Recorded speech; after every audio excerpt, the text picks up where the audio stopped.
Optimal minimal. At this altitude, I can run flat out for a half mile before my hands start shaking. Can I answer your personal question? Now would seem an appropriate time. What if I did the opposite? I'm a cybernetic organism, living tissue over metal endoskeleton. Ferriss Show. This episode is brought to you by Teeter. I am so thrilled to have connected with these guys because I've used Teeter products for many, many years. I've traveled around the country and the world with Teeter products, and I'm sitting about 15 feet in my home from one of their inversion tables, and we're going to talk more about all of that. One of my rituals is hanging. And I should say, not really that, it's a maintenance and performance program. I hang not just in the morning, potentially, but particularly after a day of bearing weight, whether that includes weight training. And Jerzy Gregorek, world record holder, insists on this type of inversion therapy after training, or just wearing a heavy backpack around. A few minutes goes a long way towards better sleep in my case, less back pain, neck pain, leg pain. It's not a panacea, obviously, but inversion therapy, which uses gravity and your own body weight to decompress the spine and relieve pressure on the discs and surrounding nerves, seems to help with a whole slew of conditions. And just as a general maintenance program, it's one of my favorite things to do. So, what to say about that? Teeter. Why Teeter? Teeter is the best-known name in inversion tables. Since 1981, more than 3 million people have put their trust in Teeter. Teeter is also the only inversion table brand that has been both safety certified by Underwriters Laboratories, that's UL, for you people in that industry, you will recognize it, and registered with the FDA as a Class 1 medical device. And they're giving a very special offer just to you guys, my listeners. For a limited time, you can get the Teeter inversion table with bonus accessories, which I have a bunch of, again, in the room next to me, and a free pair of gravity boots so that you can invert at home or take the boots with you to the gym. So these gravity boots, I have 3 separate pairs of gravity boots bought with my own monies in 3 different cities that I've had for a very, very long time because I don't want to travel with them necessarily. They look kind of like ski boots, but without the foot portion, and they hook you upside down. So you can take them really anywhere you want to go. To get this deal, which is a savings of over $148, it's very specific, so maybe it's $149, you have to go to teeter.com/Tim. That's teeter.com/Tim, Teeter. You also get free shipping, a 60-day money-back guarantee, and free returns, so why not try it out? Remember, you can only get the Teeter inversion table with bonus accessories and a free pair of gravity boots by going to teeter.com/Tim. So if you're thinking to yourself, what the hell is this thing that he's talking about? I can't even envision it in my head. Well, take a look at the photos. Go to teeter.com/Tim. This episode is brought to you by Helix Sleep. Last year, I committed to making sleep a top priority, trying to fix onset insomnia or continuing to fix that. Depth of sleep, quality of sleep. I tracked a lot. I tested a lot. And I revisited really everything from the daily routine to the surfaces I slept on, playing with the chili pad, whatever. And when I moved to Austin, I got all new beds, including mattresses from Helix. Working with the world's leading sleep experts, or at least some of them, Helix Sleep developed mattresses personalized to your preferences and sleep style to make sure that you can have the best sleep possible without costing thousands upon thousands of dollars. Helix Sleep has recently added a new layer to customize sleep with the Helix Pillow. The all-new pillows are fully adjustable, so you can achieve perfect comfort regardless of sleep position or body type, or if you're a shifty type like me, I move around quite a bit when I sleep. Just take their simple 2 to 3 minute sleep quiz to get started, and that will help ensure that they can build a mattress or pillow that you will love. The mattress, whatever this bespoke mattress is that you arrive at, will get to you within a week, and the shipping is completely free. You can try the mattress for 100 nights, and if you're not completely happy, they'll pick it up and offer a full refund. I tested that refund policy because I test all of these sponsors and kick the tires a lot. We tested it, and they came through on making sure that we got ultimately the right mattress for my body type. To personalize your sleep experience, visit helixsleep.com/Tim. And you'll receive up to $125 off your mattress order. That's Helix Sleep, HELIX sleep.com/Tim for up to $125 off your order. Hello, boys and girls, ladies and germs. This is Tim Ferriss, and welcome to a very special episode of The Tim Ferriss Show. I'm going to start this off with a quote. Quote, "What the telescope was for astronomy and the microscope for biology, psychedelics will be for the understanding of the human mind." That is attributed to Stanislav Grof. This episode you're going to hear, I've been looking forward to recording for more than a year now. It might be the most important episode that I've put out in the last 2 to 3 years. So please trust me and give it a full listen. Even if you don't think it will interest you at all, it will surprise you, perhaps shock you, and definitely make you think differently. Michael Pollan's newest book, and this is his first podcast about it, is my new favorite of his. It is titled How to Change Your Mind. Subtitle, What the New Science of Psychedelics Teaches Us About Consciousness, Dying, Addiction, Depression, and Transcendence. This is an episode that will explore not just the science and applications of psychedelics, but also Michael's personal exploration. It's quite a wild ride. For those who don't know who Michael Pollan is, on Twitter at Michael Pollan, he is the author of 7 previous books, including Cooked, Food Rules in Defense of Food, The Omnivore's Dilemma, also a great book, and The Botany of Desire, also a fantastic book, all of which were New York Times bestsellers. A longtime contributor to the New York Times Magazine, he also teaches writing at Harvard and the University of California, Berkeley, where he is the John S. and James L. Knight Professor of Science Journalism. In 2010, Time Magazine named him one of the 100 most influential people in the world. This is also where I want to make a public announcement, and that is partially due to Michael's book. I am committing $1 million over the next few years to supporting scientific study of psychedelic compounds. This is, for me, by far the largest commitment to research and nonprofits that I've ever made. And if you'd like to perhaps join me in supporting at a higher level, check out tim.blog/science. It's tim.blog/science. But why would I do this?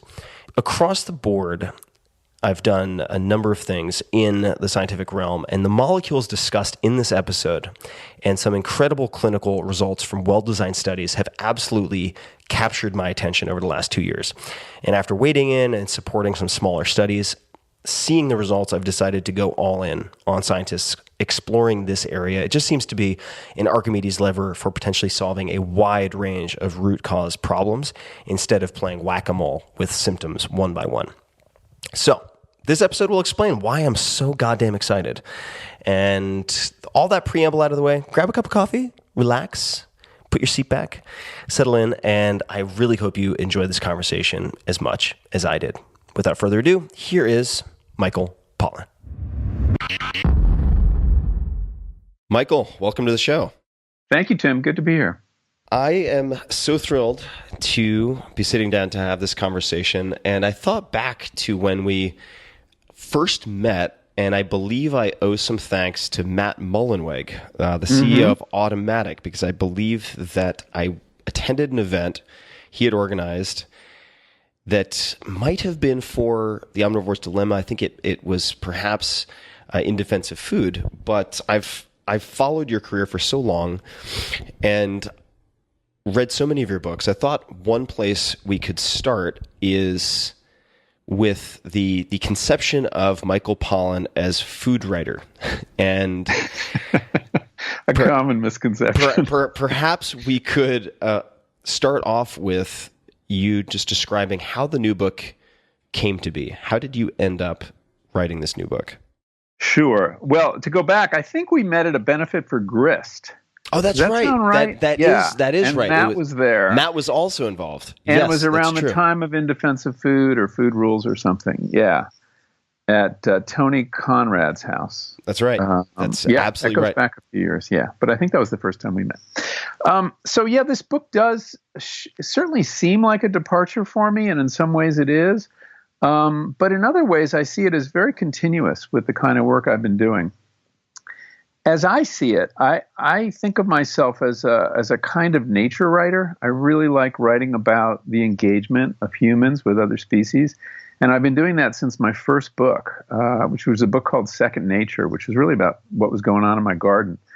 And I've always been interested in the fact that we have these symbiotic relationships, that we're active participants in nature, not just spectators. And then we have, and that the usual American way of thinking about nature that we inherit from Thoreau and Emerson and John Muir is of a very passive relationship. And I've always, as a gardener, I've always been interested in the more active relationship, the way we use plants and the way they in turn use us. So if that's the kind of spine or the trunk of my work, all the food work is kind of a big fat branch off of that. And that's, looking at what is one of our most powerful engagements with the natural world, which is agriculture, which, changes nature more than anything else we do, really. So I've been on that branch for now 4 books, I guess. And but I've never lost interest in the other ways we engage with the natural world. And one of the most curious of these, which I touched on in a book called Botany of Desire, was the fact that we use plants to change our experience of consciousness. And a very select group of plants and fungi has evolved the chemistry that does that with varying degrees of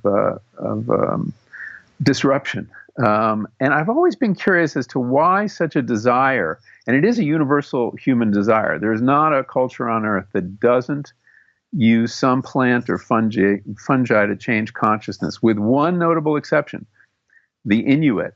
And the only reason they don't is none of that stuff grows there. So what's that desire about? What good is it for us to change consciousness? Why do people seek it? So that's kind of been a theme of my work that I've never fully explored in a book until this one, until How to Change Your Mind. So there is that continuity in my mind, and it is part of a larger narrative that I've always been interested in. And then there's the fact that I'm, intensely interested in health. I've been writing about health in my last couple books on food. We have a situation where our biggest physical health problems are chronic diseases linked to our diet. But we also, of course, suffer from a real crisis in mental health. And that also made me very interested to take a look at psychedelics, since they promise to contribute to solving that problem.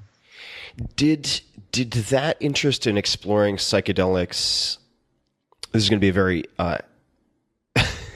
memento-like conversation. Chronologically, we'll probably bounce around quite a bit.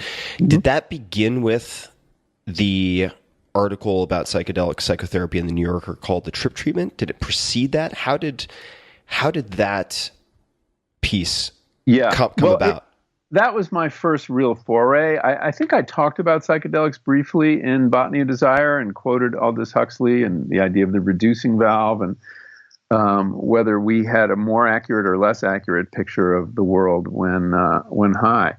But yeah, my first serious foray was I'd heard this about this remarkable research using psychedelics, psilocybin in particular, magic mushrooms, or the ingredient magic mushrooms, to treat people who had cancer diagnoses. And this seems so improbable to me.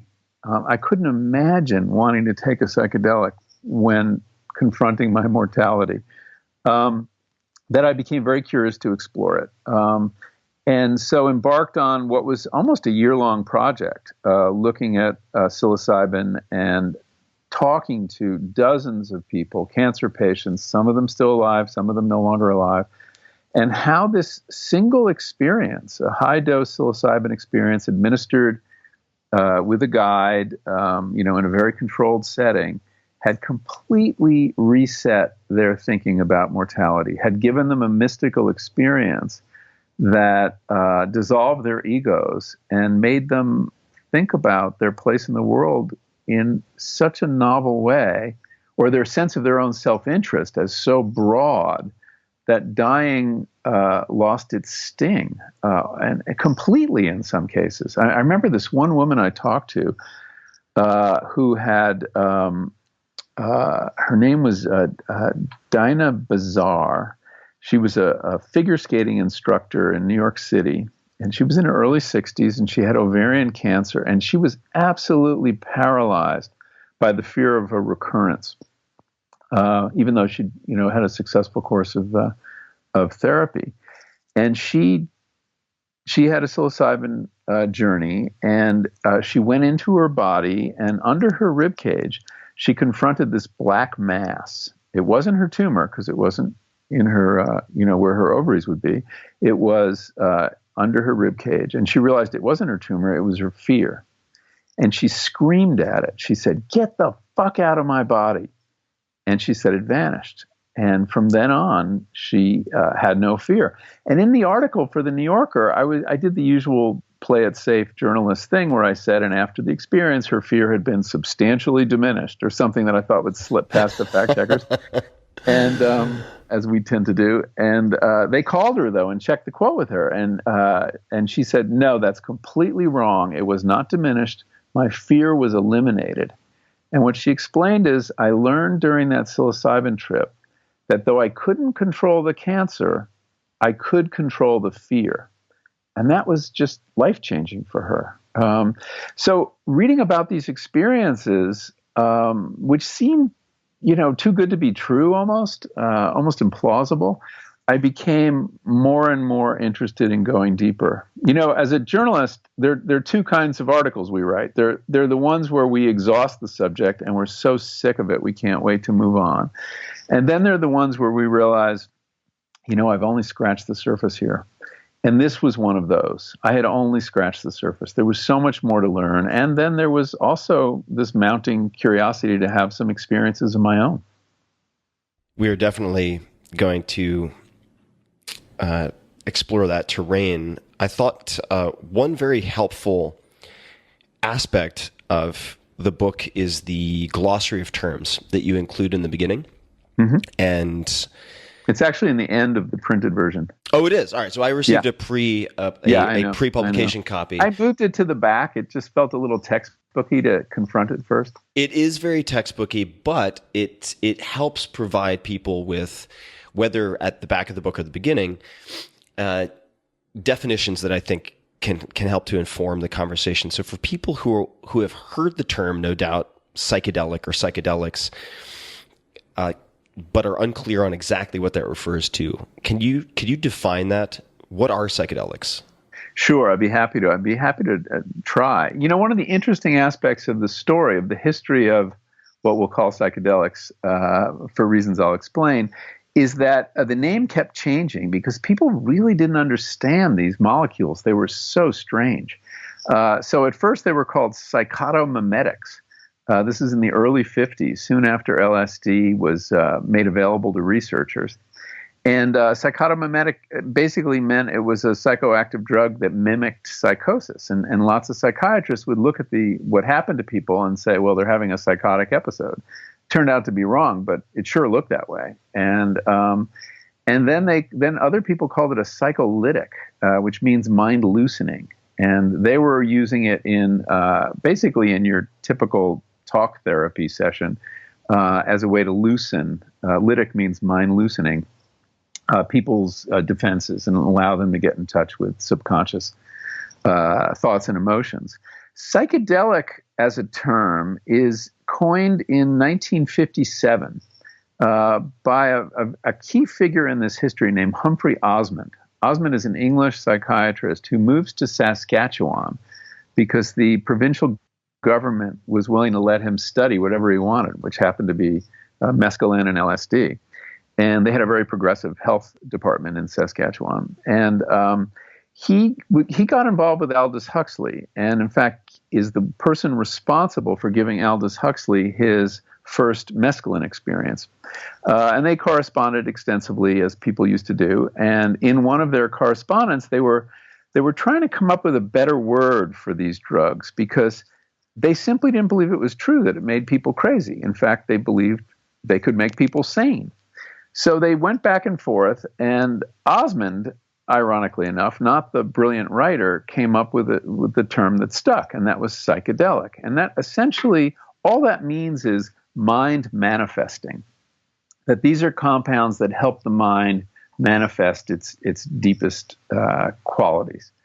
And it caught on, and we think of it as a very kind of 60s term associated with Timothy Leary and the counterculture, but in fact it was coined by a psychiatrist in the 50s. So it simply means mind manifesting. And I use it to refer to what are sometimes called the classical psychedelics. I tend not to think of MDMA as a psychedelic, even though some people do, or cannabis as a psychedelic. But that group of chemicals that include mescaline, DMT, psilocybin, magic mushrooms, and LSD, and there's a handful of others that are unified by the fact that they work on a similar receptor network in the brain and have roughly similar effects on the mind, on the phenomenology of the experience. So that's really, when I talk about psychedelics, that's what I've got in mind. And by phenomenology, you mean the reporting of the subjective experience. The felt experience, yeah. Mm-hmm. It's a very fancy word for how it feels. Why did you dedicate this book to your father?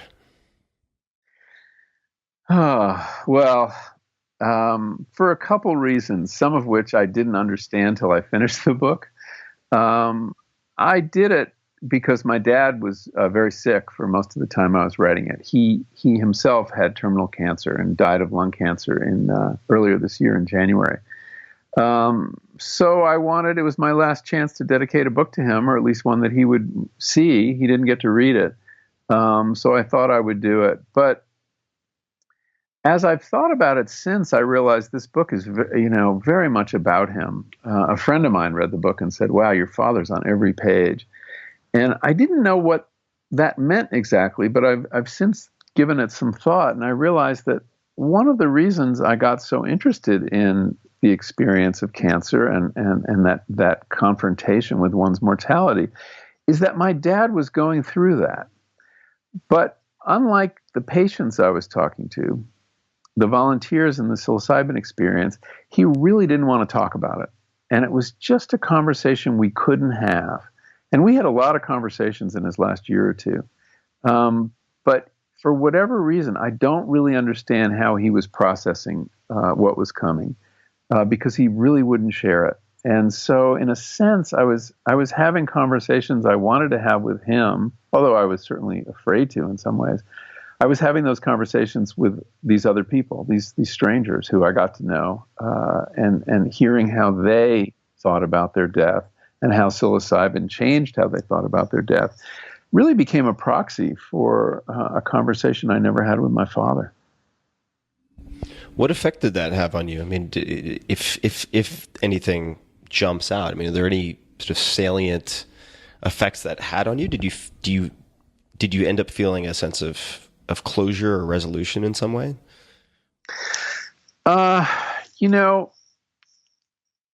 In a way, I wish my father had been able to have one of these experiences. I don't know that he would have gone for it. He's of such a different generation. He was probably too old to qualify. He was 88 when he died. But it's kind of a black box. That was a generation that didn't always talk about these things. And I do think it had an effect on me in that, having given so much thought to death and the process and the afterlife, as psychedelics makes you do, I think in his last weeks and months and days, I was more available to him than I would have been. I think that I was not as fearful or as defensive is probably a better word. One of the things our egos defend us against is death, one of the big things. And so when we're confronted by it, we figure out a million ways to think about something else or turn away if we can. But I was very present for his death. I was with him and my mother in the apartment for the last week. And I didn't feel there was any barrier. I felt like I was able to say everything I needed to say, to be physically available to him. So in a sense, I think my own psychedelic experiences and the amount of thought I'd given to dying because of that article I'd worked on probably made me a better caregiver in some ways and better able to process what was happening. And I guess I did a lot of preparation too, because I saw it coming for a couple of years. That takes away none of the power of the experience.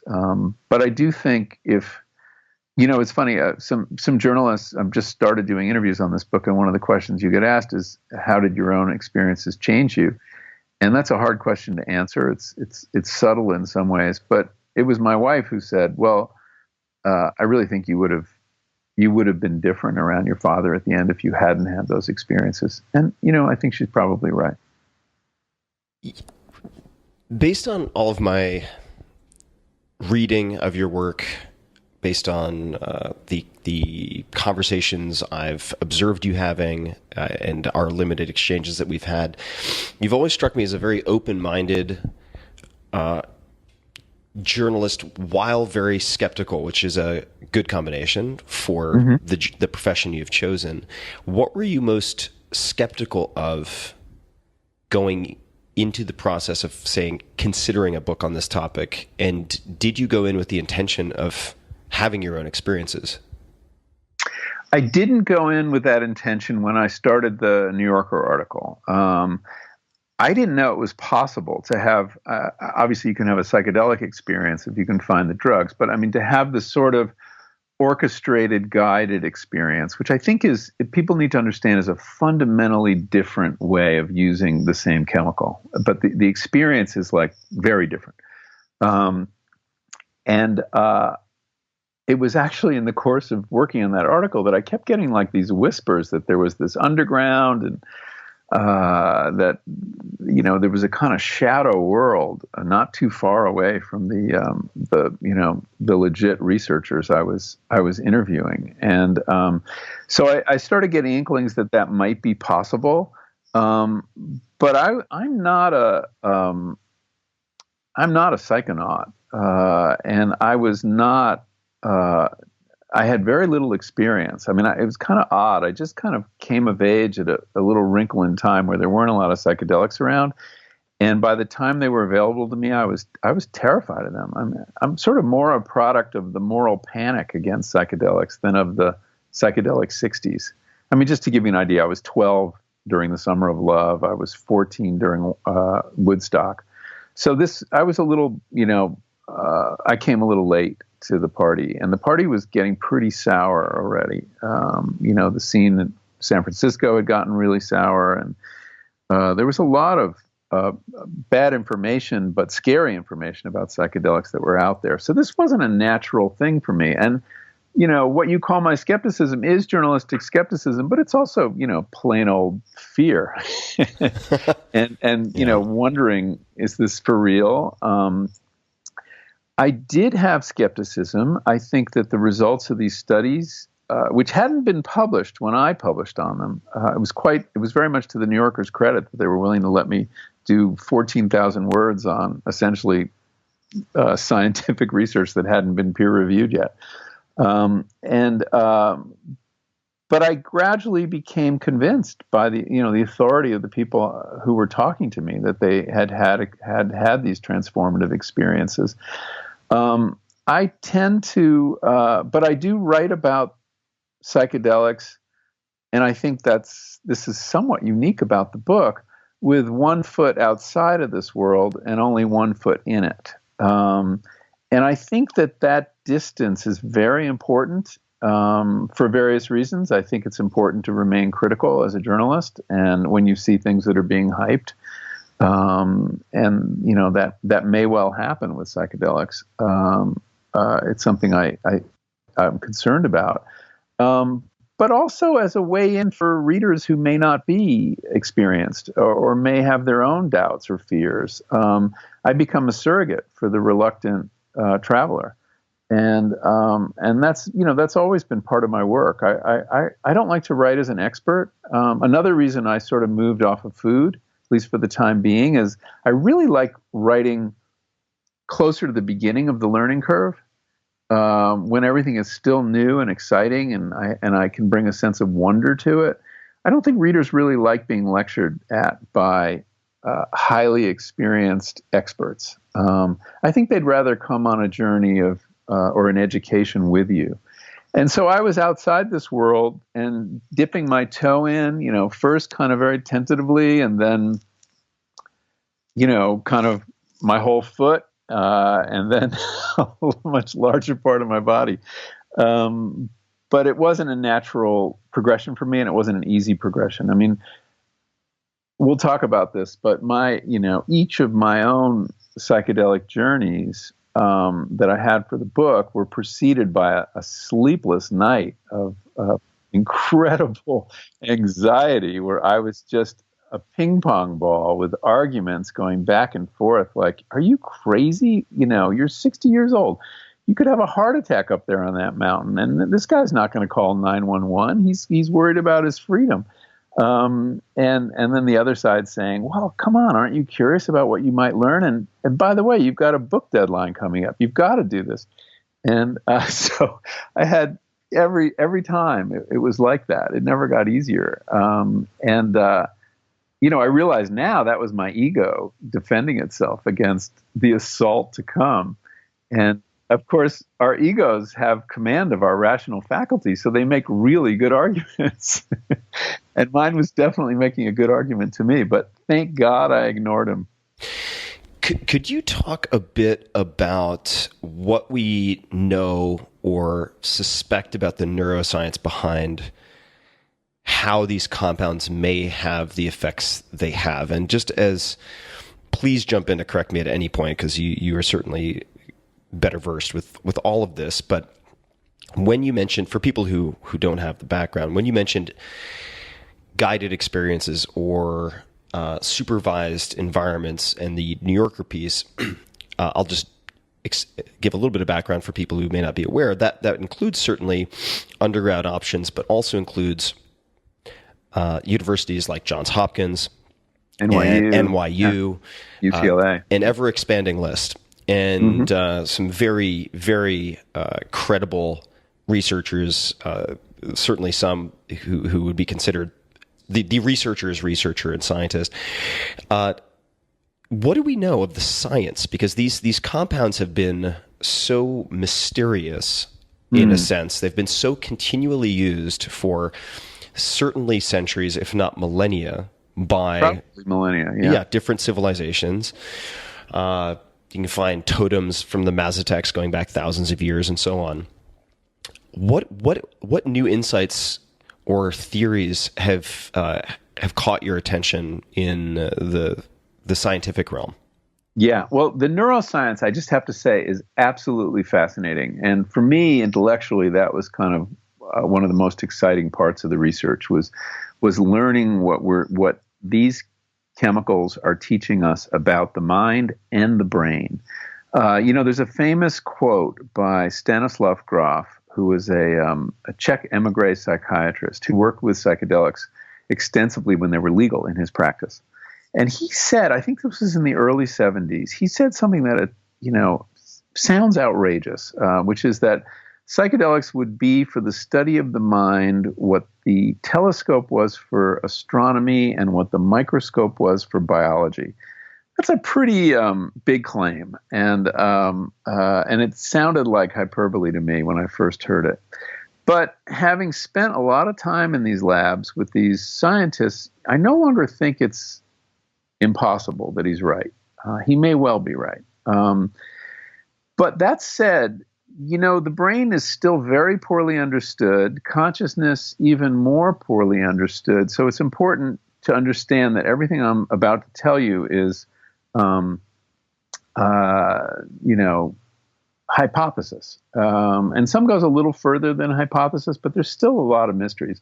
The first one being, how does, let's say you ingest LSD or psilocybin, we know that it links to a certain kind of brain receptor, the H25AR receptor, which is the same one that SSRIs engage with. And that sounds like, oh, we really understand something. But what happens downstream of that, we don't have a clue. How you get from that activation of those receptors to the phenomenology, the felt experience of the drugs. So there's a lot we don't understand.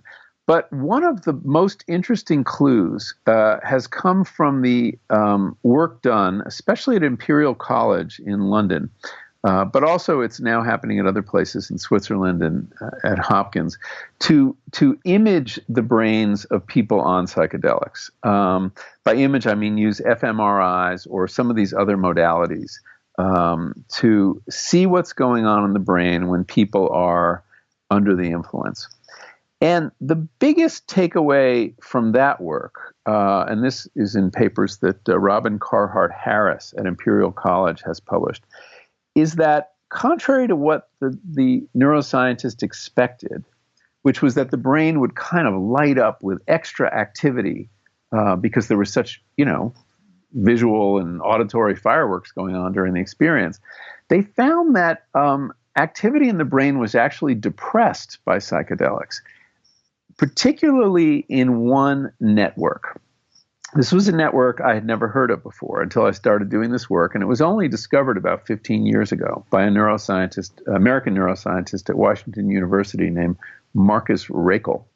And that is the default mode network. Called that because this is kind of where the brain goes when it's not busy. It's where you go to ruminate, worry, daydream. And it was discovered when they were administering fMRIs to people and needed to get a baseline. And they would tell people, don't do anything, just lie there and don't, no tasks. And they would see that, oh, interesting, the brain's actually quite active when you're doing nothing. And this part of it is very active. This part is a linked set of structures that include the prefrontal cortex, the posterior cingulate cortex. These are both in the cortex, which is the evolutionarily most recent layer of the brain on the outside. And then those link down into deeper, older structures like that are involved with memory and emotions. And it appears to be a very important hub. The brain is a hierarchical system, and the default mode network kind of is in charge, is a regulator of the whole. And it's involved in a range of metacognitive functions that include self-reflection and rumination, time travel, that's thinking about the past and thinking about the future. Theory of mind, that's the ability to imagine mental states or attribute mental states to others. And what is called the autobiographical memory, the autobiographical self, forgive me. This is kind of where we integrate what's happening to us with the narrative we have of who we are. Which is a mix of, everything that's happened to us before or the parts of our biography we think about and our objectives for the future. And to have a sense of self that's consistent over time, something we prize, even though it's probably completely illusory, that work of constructing that happens in parts of the default mode network. So you could say it's kind of the seat of the self or the ego, to the extent that we can say that. And how interesting that this particular network, important as it is, goes offline, or at least has activity diminished. And this is really interesting, the more precipitous the drop in activity in the default mode network, the more likely someone is liable to report that they experienced ego dissolution. That experience that's common on a high dose of psychedelics that can either be terrifying or absolutely ecstatic, of having your sense of self disappear or melt or dissolve, and which is then followed by this merging with the larger world, the nature, the universe, other people, and so that seems to be involved with the diminution of activity in this particular network. So that gives us a window into the self and into spiritual experience, because that experience of ego dissolution feels to people like a mystical experience, feels like it's very spiritual, this sense of transcending this bag of bones we are and actually connect with larger entities.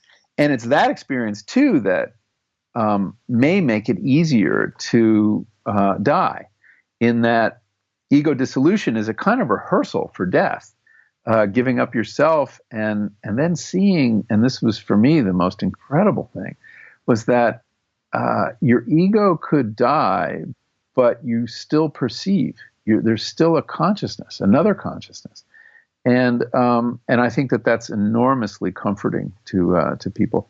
So anyway, from a neuroscientific point of view, this is a really interesting insight, and psychedelics gave it to us. There are two other things I want to say about it that's also even more interesting. One is that when other researchers at Yale started scanning the brains of really experienced meditators, people with 10,000 hours who really know how to meditate, their scans looked very similar to the people on psychedelics, on psilocybin. That meditation is another way to quiet the default mode network. And my guess is there's several others too. My guess is it's quieted when you're, when you fast, when you're on a vision quest, when you go into sensory deprivation. My guess is that all these powerful experiences may well involve alternate modalities for shutting off or quieting the default mode network. So that's a big takeaway, and I think will be significant in the future. The other point I want to make about that in the neuroscience is that also coming out of Robin Carhart Harris's lab was they mapped connections. They call it the connectome in the human brain, and that changes during the experience. When you turn off the default mode network, which Robin refers to as the orchestra conductor or corporate executive or capital city of the brain, he has all these wonderful metaphors. When that goes offline, other parts of the brain and other networks that don't ordinarily talk to each other strike up conversations. And if you look at this image, which is reprinted in my book, actually they did it in color in the middle of the book. I didn't even know they could do this. Toward the end of the book, you see that what had been this set of principal, main thoroughfares connecting different networks in the brain, suddenly you get lots of little roads, new connections, myriad new connections get established. Basically probably because the default mode network is not requiring everybody come through that hub. And so you have, for example, perhaps emotion centers talking directly to your visual cortex, which, lo and behold, could allow you to see things you're feeling. Could result in hallucinations. Those new connections may, and now I'm being speculative, may manifest as new perspectives, new ideas, new memes, new metaphors. But the point is that by temporarily, disrupting the order of the brain, a new order forms. And that order may have incredible value at either the level of mental health and psychology or at the level of creativity. And that's what we need to get into right now. What happens with those new connections? Do they endure or not? And are there ways to help them endure longer? The visualization that you mentioned is so... the difference is so pronounced, and it's really something to behold. So I certainly encourage people to just take a moment to soak the image in when they have a chance to look at it. And it's not hard to find online, too. It's not hard to find online. And what I wanted to, certainly these compounds are not panaceas. They don't fix everything. And they do have risks. I think we should talk about that. Oh, we're absolutely going to talk about the risks. But before we get to that, I wanted to go back to the studies that have been done and to ask you what studies have most perhaps shocked you or surprised you or have stuck with you. And just for purposes of, I suppose, sharing on my side, the studies are really wide-ranging. Many studies had been performed in the, I'm not sure when, the early 50s and early 60s. Mm-hmm. But even looking at the more recent studies related to smoking cessation or different forms of addiction, certainly end-of-life anxiety, treatment-resistant depression, there are a number of characteristics that have been really surprising to me when looking at the results. But I'd be curious to hear if there are any related to the magnitude, persistence, or anything of effects that have been particularly memorable for you? Yeah, yeah. Well, I mean, the first one that was really memorable to me was the first one I read, and this was a 2006 study done at Johns Hopkins in the lab of Roland Griffiths, who I believe you know pretty well. I do. And this was a kind of wild study because it didn't purport to have any practical utility at all. It wasn't. It had nothing to do with health or healing people. It was really an attempt to see if psilocybin could be used to occasion, that's the verb they use, to occasion profound mystical experiences in people.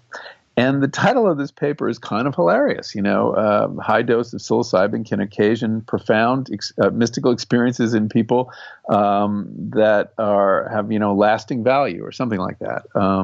I don't have it quite right, but it just stood out as, wait, scientists do this? That's pretty cool. And what's a mystical experience doing in a scientific experiment? But in a way, this was the predicate of all the research to come in this renaissance that's going on, because they had proven that you could safely administer these drugs in this environment, and that with a very high percentage, you could induce this kind of experience that people would report as one of the two or three most meaningful experiences in their lives, comparable to the birth of a child or the death of a parent.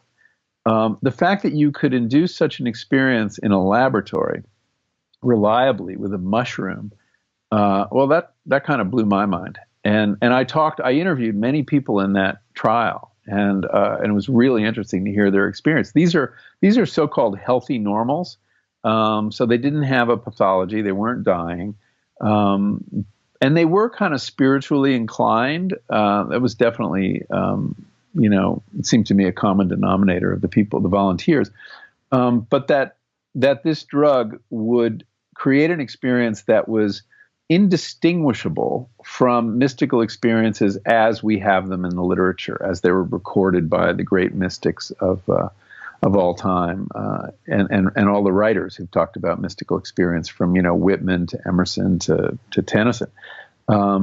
So I thought that was a really cool study, and the testimony of the people in it was very interesting. It was also interesting that in a follow-up, they crunched that data very carefully, and they discovered that statistically significant percentage of people who had these psilocybin experiences had actually had changes in their personality that were enduring. Psychologists divide personality up into 5 traits, and I'm not going to remember them all, but it's things like conscientiousness, neuroticism, extroversion, openness, and I forget the 5th. But openness, which correlates with tolerance for other people's points of view, ability to take in lots of surprising information, creativity, actually was increased, statistically significant increase in openness, and it's very rare that personality changes in adults at all. And the idea that a mushroom could induce such a change was really striking. Now, this has yet to be reproduced, this particular result, but whether there are lasting changes in personality of people who take psychedelics, I think is a really rich topic to explore, and definitely deserves more work. The smoking study you alluded to, I thought was also fascinating. Here you have one of the hardest of all habits to kick. And 80% of people who went through this process, which involved 2 or 3 psychedelic trips on psilocybin and some cognitive behavioral therapy in between, 80% were confirmed abstinent, were not smoking at the 6-month mark, and that number fell to I think it was 67% after a year. This is a small pilot study, open label, which means everybody knew they were getting psilocybin. Nobody got a placebo. But that's pretty impressive. And in fact, 67% success after a year is better than anything else that's out there. So this study needs to be reproduced. And it's happening. Yeah, sorry to interrupt, but also, as I understand it, it's not a marginal difference in efficacy compared to the sort of standard of of care if we're looking at alternative treatments. I mean, the delta, at least with this preliminary study, as you mentioned, open label, is something. I mean, I somebody out there on the internet can certainly correct me, but I want to say it was perhaps the alternative sort of option B, more traditionally speaking, would be somewhere in the 20s in terms of efficacy at the 6-month mark, looking at abstinence rates. I could be getting that wrong. I think that there's a drug people use called Chantix that I've seen advertised on television. I think that does a little better than that 20% mark, but the patch is not that successful. And so it's a big deal. But what was also noteworthy to me about that particular study was talking to the people in the study. And I would ask them, so why did this make it any easier to quit smoking? I mean, it doesn't seem to have anything to do with smoking. And they would describe an experience that put their life and their behavior in such a radically new context. And they would say that, they would say these incredibly banal things. They'd say, like, I realized my breath is precious and that there's no life without breath. And it's really stupid to damage your breath. And I'm like, duh. Didn't you know that already? And they did know it in an intellectual way, but I think one of the real hallmarks of psychedelic experience is that things you think you know, but really only exists on the very top of consciousness, suddenly set down roots deep in your subconscious, and they become these, convictions, absolute rock solid convictions that you believe in a way you've never believed anything before. And that, I think, allows people to kind of, put flesh on some platitude, like smoking is bad for you, and killing yourself is stupid. Suddenly you feel it at a much deeper level. And so I was struck by that. And in fact, Matt Johnson, who was the psychologist at Hopkins who directed this study, he calls them duh moments. DUH. That people have a lot of duh moments, but they're transformative. And that is, if you've ever had a psychedelic experience, there is that weird bleeding from banality into profundity and back again that happens, and that definitely seems to go on. So one of the ways, one of the psychological mechanisms that may be at work is this ability to reinforce an idea that we all already know or we should know better, and make it powerful enough to actually guide our behavior. What are some of the potential applications or current applications in a scientific environment or elsewhere that are most interesting to you? I'm personally tracking potential use of psychedelics, which is certainly already in motion outside the U.S. Hopefully will be researched more in the U.S., but as it would apply to, say, opiate addiction. Really problems of epidemic proportions. Are there any particular applications that you're paying attention to? Yeah, well, first of all, it's really important to understand that this research comes along at a critical moment. Our mental health care system is badly broken. If you compare mental health treatment to any other branch of medicine, mental health care fails abysmally. I mean, it has not extended lifespan, lowered mortality. It hasn't done what, work on cancer, work on the heart, work on, virtually other, infectious disease.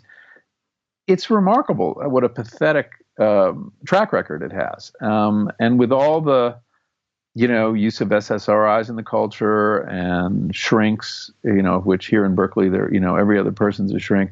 The fact is that rates of depression are soaring, rates of suicide are rising dramatically, and addiction too is rampant. And so there's a real crisis here. And there hasn't been any real innovation in mental health care since, I would say, 1990 or so, with the introduction of the SSRIs, the antidepressants that work on the serotonin system. So I'm particularly interested, as you are, in the work on addiction. I think that's very promising, and it's an area where we don't have a lot. in the pipeline.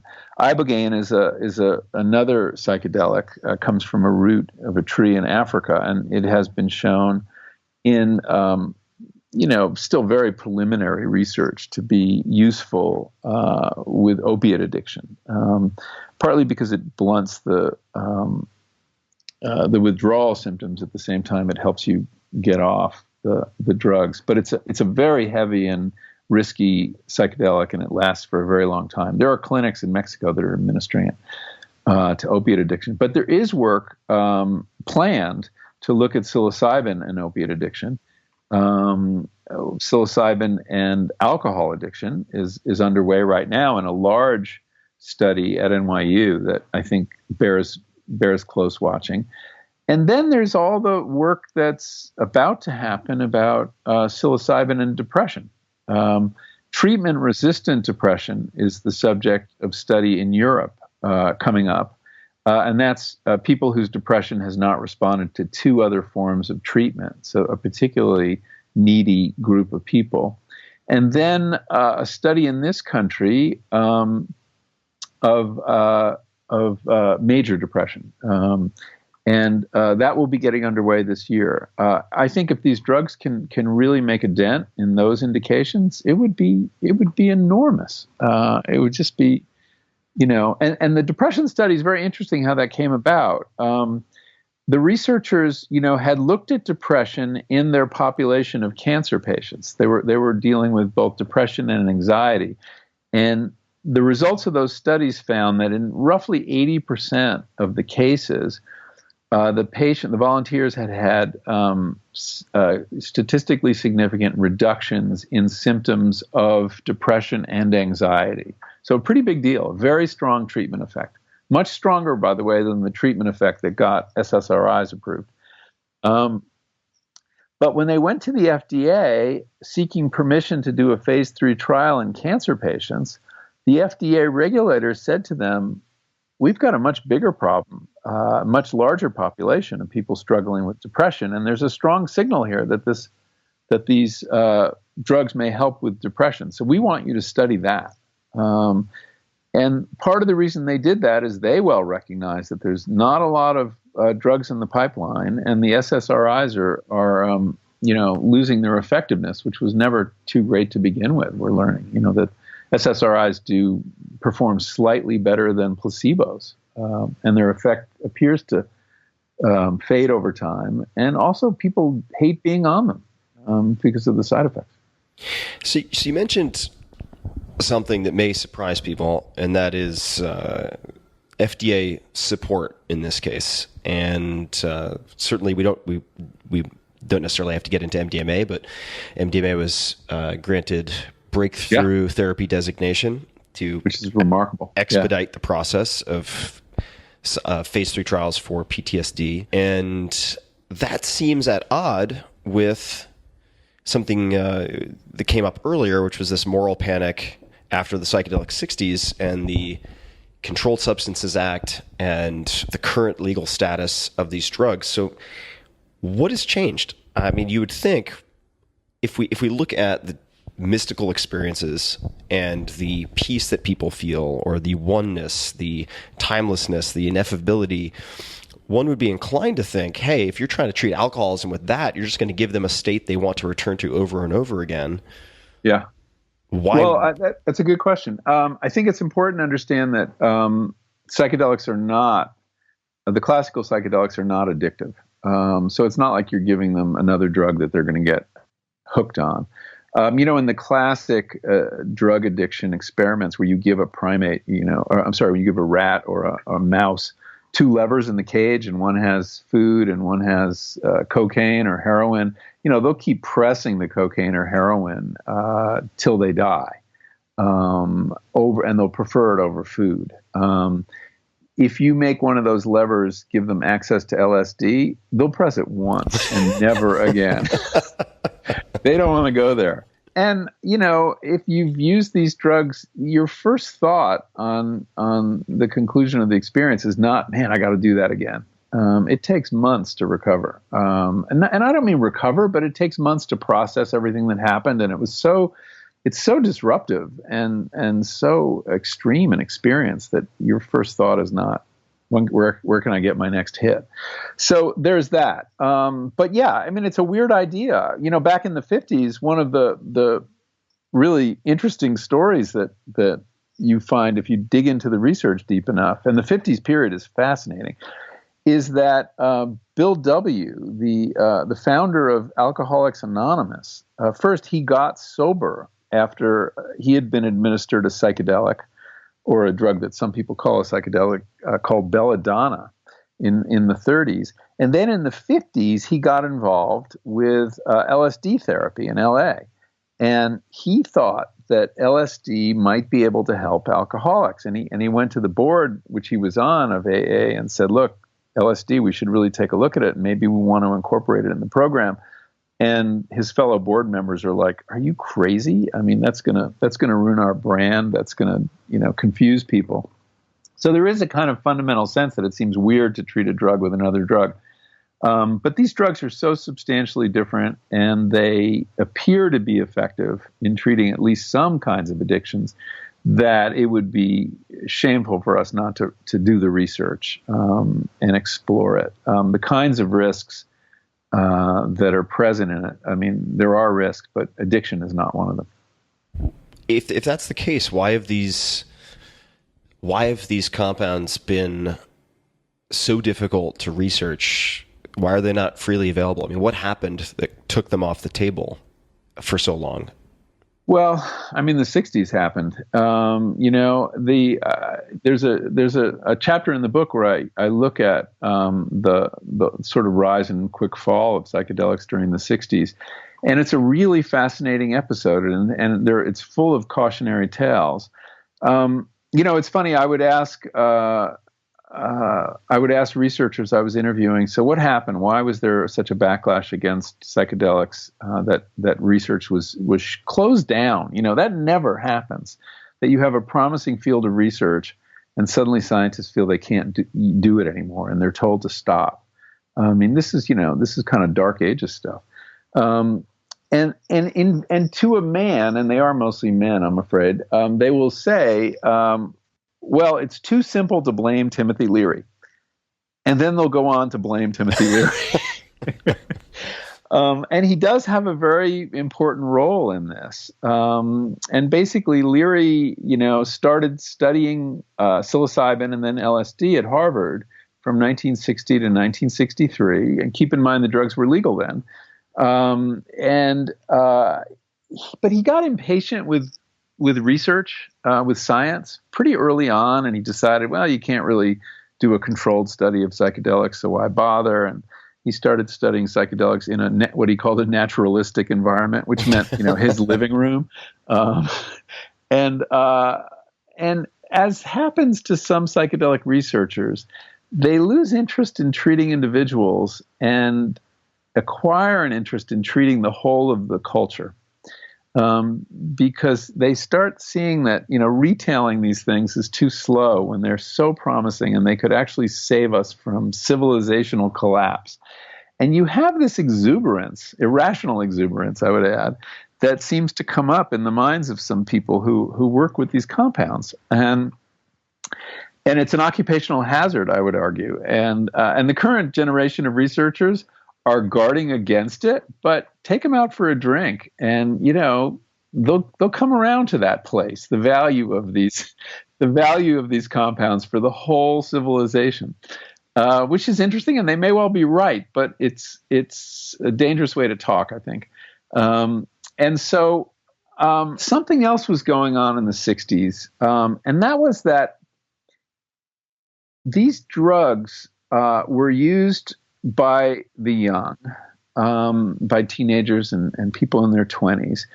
And it created what was called a generation gap, and a very unusual splitting of the cultures and values of two generations. These drugs were doing something very unusual to that historical moment, and something that will never happen again. Let me explain what I mean. LSD, a high-dose psilocybin or LSD trip, is a kind of rite of passage, a searing rite of passage. You feel like you went in one person and you came out another person. And it did this for the young at that point. That's who used these drugs. Not too many older people use them. Normally, a rite of passage knits a culture together. It's organized by the elders who set up the bar, whatever it is, whether it's a bar mitzvah or a vision quest or whatever it is, and the youth, the adolescents, pass through that process and then land in the country of the adults. And that's how you grow up. Here was this really freaky rite of passage that was taking young people and dumping them in a country of the mind that adults knew nothing about.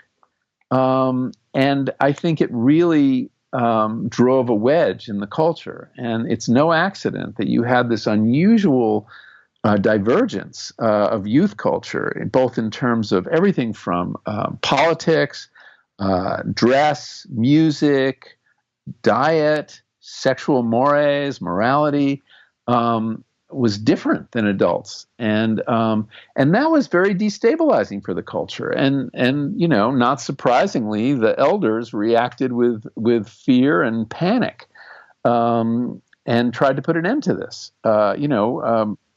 Richard Nixon called Timothy Leary, who was already a kind of a washed-up psychology professor, called him the most dangerous man in America. That's astounding. But he probably really believed it. He believed these drugs were keeping men from, going to fight in Vietnam. One of the things that happens is that these drugs make you raise questions about the authority structure that you live in, and that was certainly happening. So they were very destabilizing, and there was a backlash. Whether Timothy Leary was solely responsible for that seems unfair. I mean, he was definitely the East Coast person most responsible for it. But remember, on the West Coast, you had Ken Kesey, the writer, who is turning on thousands of people in his acid tests, and is also a psychedelic evangelist. And he was turned on by the CIA inadvertently. They were testing their LSD, and they were paying people $50 to go to the VA hospital in Menlo Park or Palo Alto and have a dose, and they turned on the wrong guy for that one. And the story is so outrageous, isn't it? It's like a movie. I mean, I'd never been exposed to the details in your book, and it's just, if someone were to write a novel with that as the plot, I mean, they'd have to be like Haruki Murakami or something. It's so surreal.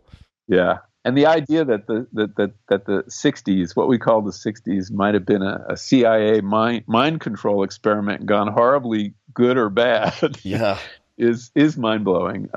So I think the drugs would have found their way into the counterculture one way or the other. There were other routes besides Timothy Leary, even though he was pushing really hard to make this happen. But that led to a backlash, and you had the government coming down hard on it. The media, who had and this was one of the real surprises in researching the book, incredibly boosterish about psychedelics. Time Life, which was one of the most important media empires in the country, controlled by Henry Luce, they were actively promoting psychedelics up until 1965. Henry Luce loved them. He and his wife had been treated successfully. He published Gordon Wasson's first account of a magic mushroom experience in Mexico in the 1950s. And in fact, he insisted that all coverage of psychedelics come to his desk so he could make sure it didn't have anything negative in it. So the culture undergoes a radical 180 around 1965. And that leads to the closing off of research. So that begs the question, could it happen again? I don't think it could happen quite that way. And the reason it couldn't, and for this idea, I credit Rick Doblin, if he's right. And but he might be wrong. But Rick Doblin, who's the head of MAPS, the Multidisciplinary Association of Psychedelic Studies, thinks that the culture has changed too much, that we've absorbed so many innovations of the 60s, and that the people now in charge, many of them have tripped. psychedelics are not so strange to them. And that's why you have, really some establishment voices in the psychiatric establishment. People like Paul Summergrad and Jeffrey Lieberman, both past presidents of the American Psychiatric Association, have talked about their own use of psychedelics and the role it played in their intellectual development. No doubt, some of these regulators at the FDA have, first-person experience of psychedelics. So they're not terrified of them in quite the way our parents were, or my parents were in the 60s. And I think there's some comfort in that for people doing this research, that it's unlikely to happen that way. Could it happen another way? Yes. I mean, let's say someone dies in this research, or there is, some adverse, events, or there are suicides associated with psychedelics, which have happened in the past and could happen again. The cultural climate could change. We also have Jeffrey Sessions is the Attorney General, and he's not content. He's not happy with states legalizing cannabis. How's he going to feel if the FDA comes forward and approves psychedelics? It's not guaranteed that they'll be against it. I mean, there's another lens you could take to this. They are deregulators, and that's essentially what we're talking about, right? Is deregulating a pharmaceutical. Can I jump in for 1 second? I'm so curious. Do you not think there would be incredible backlash if a Sessions or someone else were to come out against phase 3 trials that are specifically dealing with, say, victims of sexual assault for PTSD, war veterans returning with pronounced trauma and limbs blown off? I mean, it seems to be such a bipartisan issue and in everyone's best interest. There would seem to be some political risk in trying to stop these types of studies. Maybe I'm not savvy enough. I think you're absolutely right, and your example is the good example. I mean, the MDMA work for PTSD. I mean, this is is there a more sympathetic population that you could possibly be helping? And in the same way, the whole system finally was moved to make it easier to have access to AIDS drugs because there was nothing else that could help. I think that, yes, I think there would be a penalty. And I don't think it's an accident. It's not a right-left issue when you start talking about the military and cops. Rebecca Mercer has donated to research, to psychedelic research, specifically, I think, with the PTSD work. Steve Bannon has spoken out in favor of it. So, and Peter Thiel is an investor in psychedelic medicine. So it isn't necessarily the case that it's regarded as this left-wing thing, even though it has these countercultural, colorations. So I don't think it's simple at all. But we'll see. We'll see. If the FDA looks at these phase 3 results, and this is a couple years down the road, and says that, yes, these drugs should be approved and doctors should be able to prescribe them, the DEA, the Drug Enforcement Administration, which is part of the Justice Department, then has to reschedule them. Scheduling drugs is a political determination, finally, and DEA has sometimes been immune to scientific information.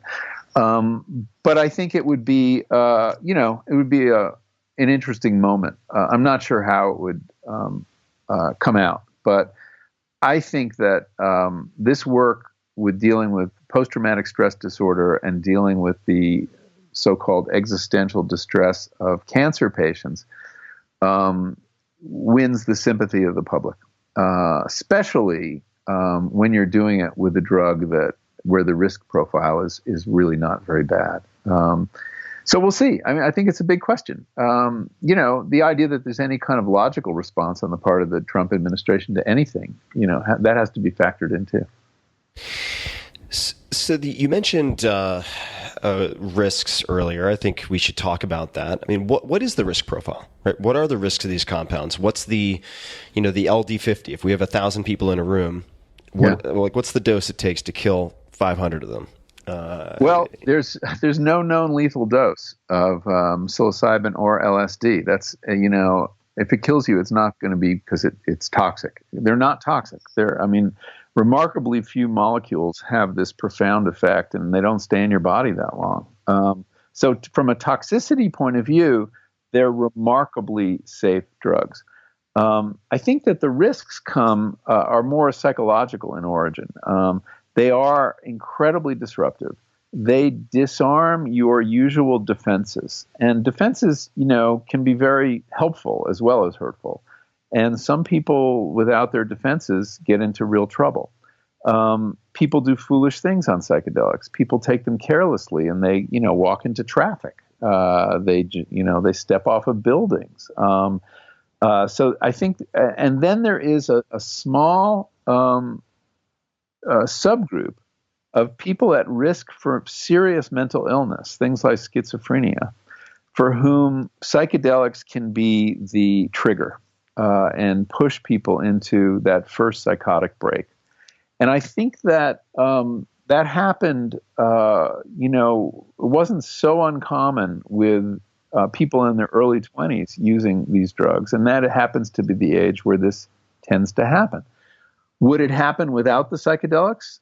Probably another trauma would have set it off, if not the psychedelics. But it does happen, and I think that one of the reasons that there have not been any serious adverse events in the 1,000 volunteers that have been dosed in the modern era of research is that they're screening very carefully. Anybody who's got mental illness in their family is not eligible.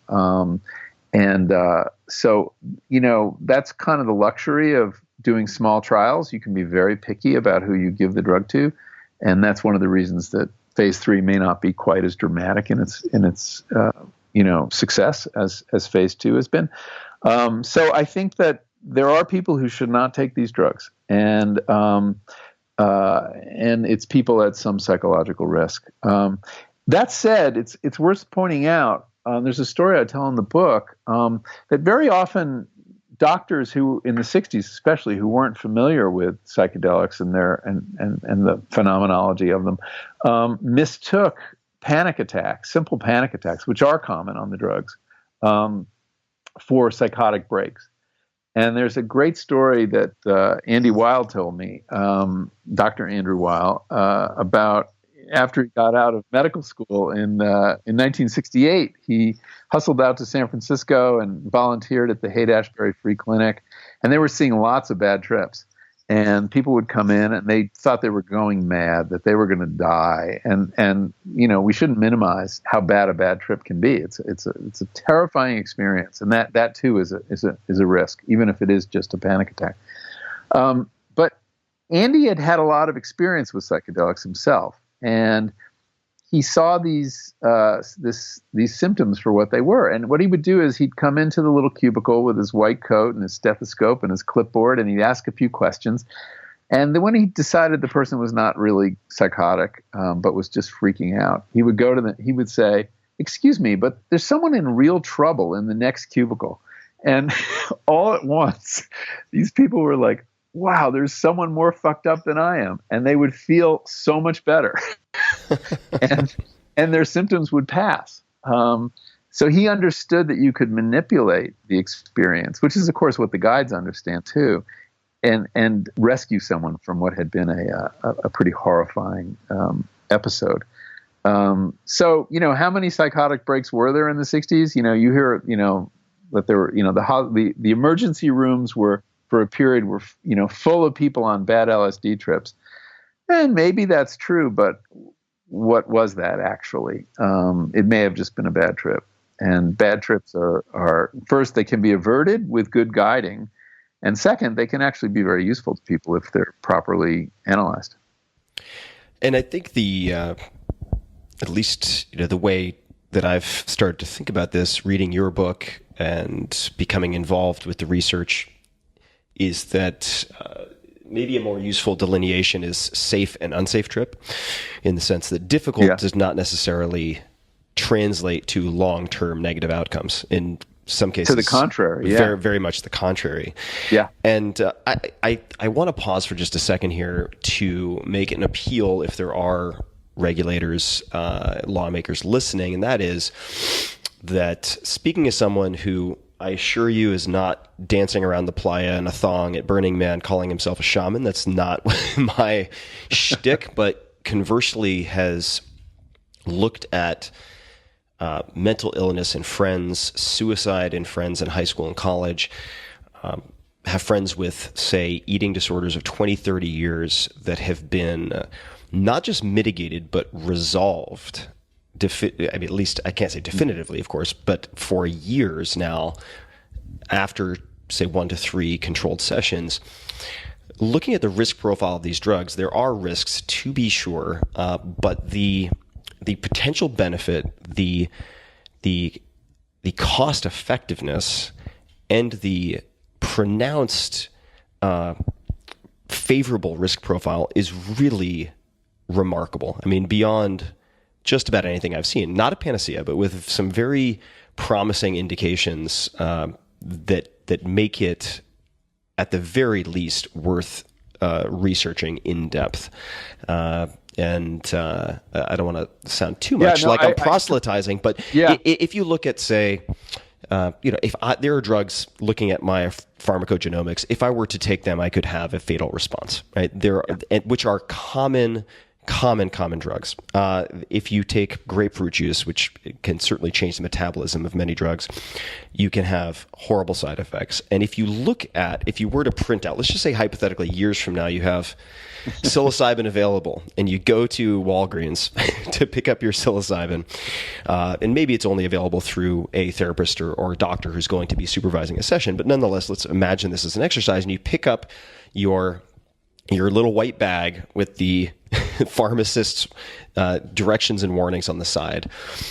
Compared to just about anything else to date that I would have routinely consumed, the profile of something like a psilocybin would be very, very favorable for a lot of things. And of course, we're operating from a place of incomplete information just because the research has been so stymied, but the early indicators seem to be really promising. So I would just say from the standpoint of regulators, not calling it the sort of the golden goose, but some of these compounds have the potential to transform how increasingly problematic, often fatal problems in mental health and elsewhere are treated. So I agree with you entirely, and I think that yes, as with any drug, you've got to compare it with other drugs, and that they all have risks, and we put up with a certain amount of risk to get the benefit.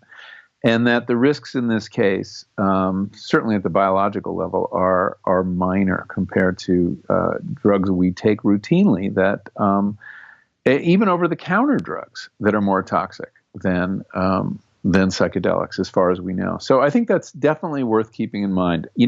Because these drugs are illicit, they're surrounded by this penumbra of fear. That's a good word, penumbra. And we need to like look at them with a very kind of cool, objective lens, which is hard to do. David Nutt, who's a very well-known psychopharmacologist in England, who's involved with the research. It's in his lab that Robin Carhart Harris works. He did a very interesting analysis of a bunch of drugs, and he would compare them not even to themselves, but to other kinds of risky behavior. And he got in really hot water. Not only did he say that alcohol is more toxic than LSD, which got him fired. He was working for the government as the Labor government's drugs advisor. But then he said, riding a horse is more dangerous than taking MDMA. Now, we never put those two things together, but why don't we have this conversation about horseback riding? It's really dangerous. I'm just seeing the commercial, like the 30-second spot, safer than riding a horse. So, I think we're really nuts. I mean, in general, any behavioral economist, I'm sure you've had them on the show, will tell you that we're nuts about risk and really irrational in how we confront it. So it's important to understand that there are risks. They're mostly psychological. People can have very painful experiences. But in terms of poisoning your body, you could do a lot worse. And one of the portions in your book that really caught my attention and got me excited was related to the default mode network. And I'm probably going to butcher this paraphrasing, so I want you to correct me. But it was the observation that perhaps some of these conditions that a layperson is prone to thinking of as separate, whether that's chronic anxiety, chronic depression, OCD, eating disorders, that they may not, in fact, be as separate as we think. And I want to say that Dr. Tom Insel may have commented on this, former head of the National Institute on or of mental health. Yeah. Could you just elaborate on that? Because it's so exciting to me for many reasons that I want to do it justice. So could you explain this? I'm glad you brought that up, because it's one of the most exciting things in the book, I think. And I talk about this idea that we may be close to or see a path to developing what I call the grand unified theory of mental illness, or at least a big set of mental illnesses that include depression, anxiety, addiction, and obsession. One of the questions I asked Insel when I interviewed him was, and this is, one of the things I was skeptical about, that it seems kind of implausible to me that one drug or one, category of drugs like psychedelics should work on so many different indications. Isn't that a little too good to be true? Isn't that, aren't you talking panacea? And he said, well, what makes you think those indications are so different? Those illnesses are so different. And he said the distinctions between depression, anxiety, obsession, and addiction are actually, there's a lot of bleeding over from one to another. And that the names that we give them are really an artifact of the insurance industry and the DSM. The diagnostic manual. We have to assign a number to every diagnosis, and so we tend to separate things. And but he's kind of more of a lumper, and he suggests that these could be very similar phenomenon, and that one way another psychiatrist put it is depression is kind of regret about the past. And anxiety is regret about the future. And I was like, oh, that's really interesting. They are, the real difference between depression and anxiety is tense, isn't it? And so when you step back to another level and you look at the mechanisms that may be at work here, you begin to see how these illnesses may be very similar. How do I mean? Well, if you look at, again, go back to Robin Carhart Harris's work on the default mode network, his premise, he wrote another really interesting paper. Anyone who has an appetite for a little neuroscience should check out this paper. It's called The Entropic Brain.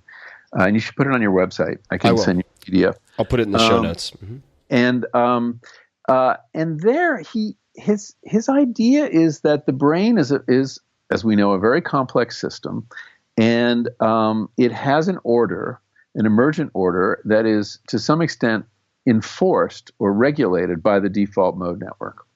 And the ego is the felt, version of that. And the ego's job is to kind of patrol the boundaries. All right. It's the cop on patrol, and it's patrolling the boundary between you and the other, things that aren't you, and you and your unconscious. And the system, has this kind of structural order. But in many people, that order gets overly rigid.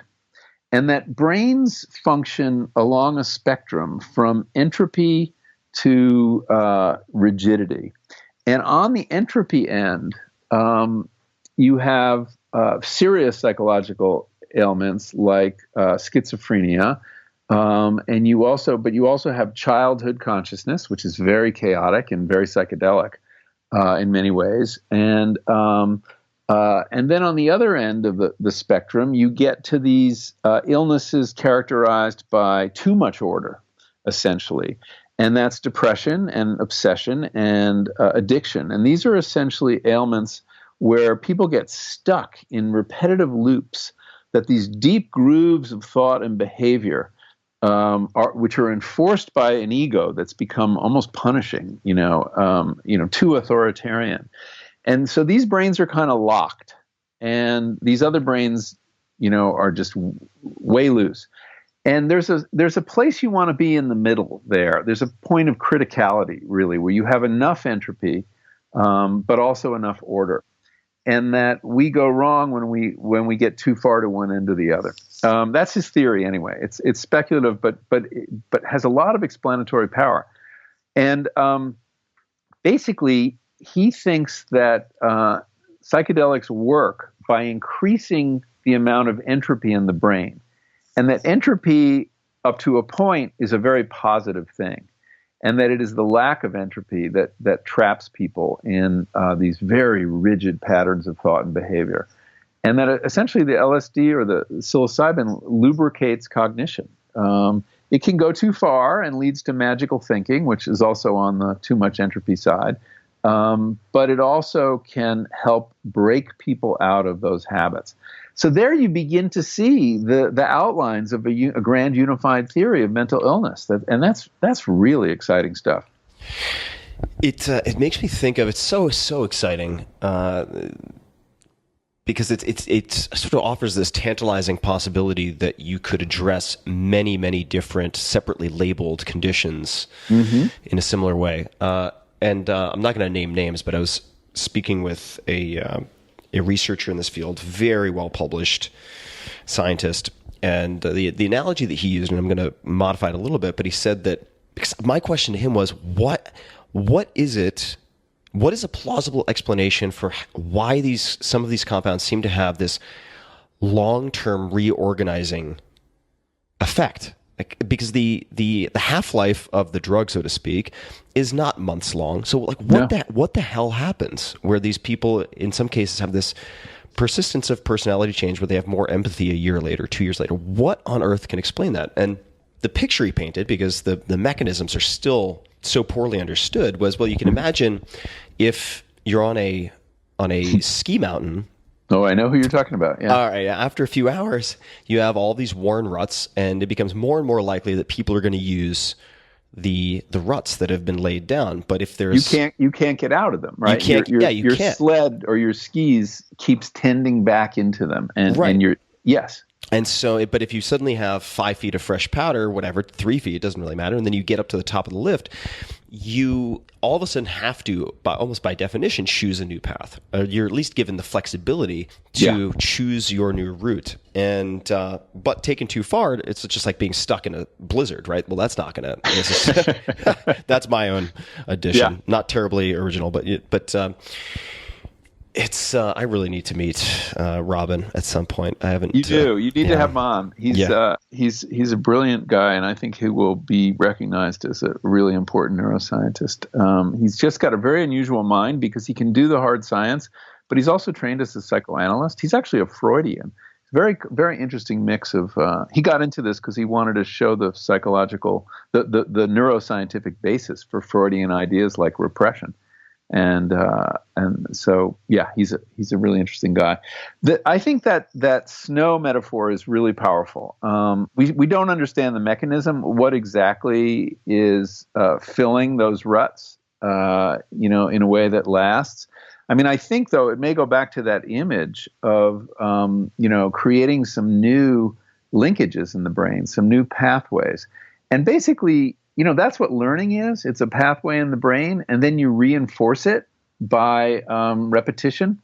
So that if you have had such a linkage on an experience and you simply think about it a lot, and I've certainly done this in my own experiences, it reinforces it.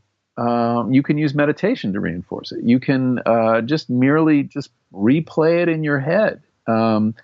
And in time, you're creating a more and more resilient linkage. And that's why I think that the integration period after the session is so important. In all the both underground and above ground guided sessions, there are 3 stages. They prepare you for it. They guide you. They sit with you while you're having the experience.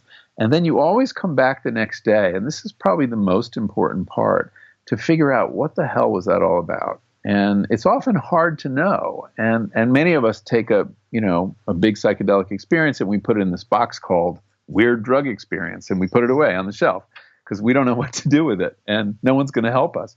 But at the integration, the guide will have you talk out your experience, tell the narrative, and then we'll kind of underscore certain ideas. And I remember well some times I had when I had good guiding that they would by emphasizing one particular theme or insight or image, basically make that linkage much stronger than it would have been, and it became the thing that I thought about the most, and then was and acquired a certain kind of power in my mind.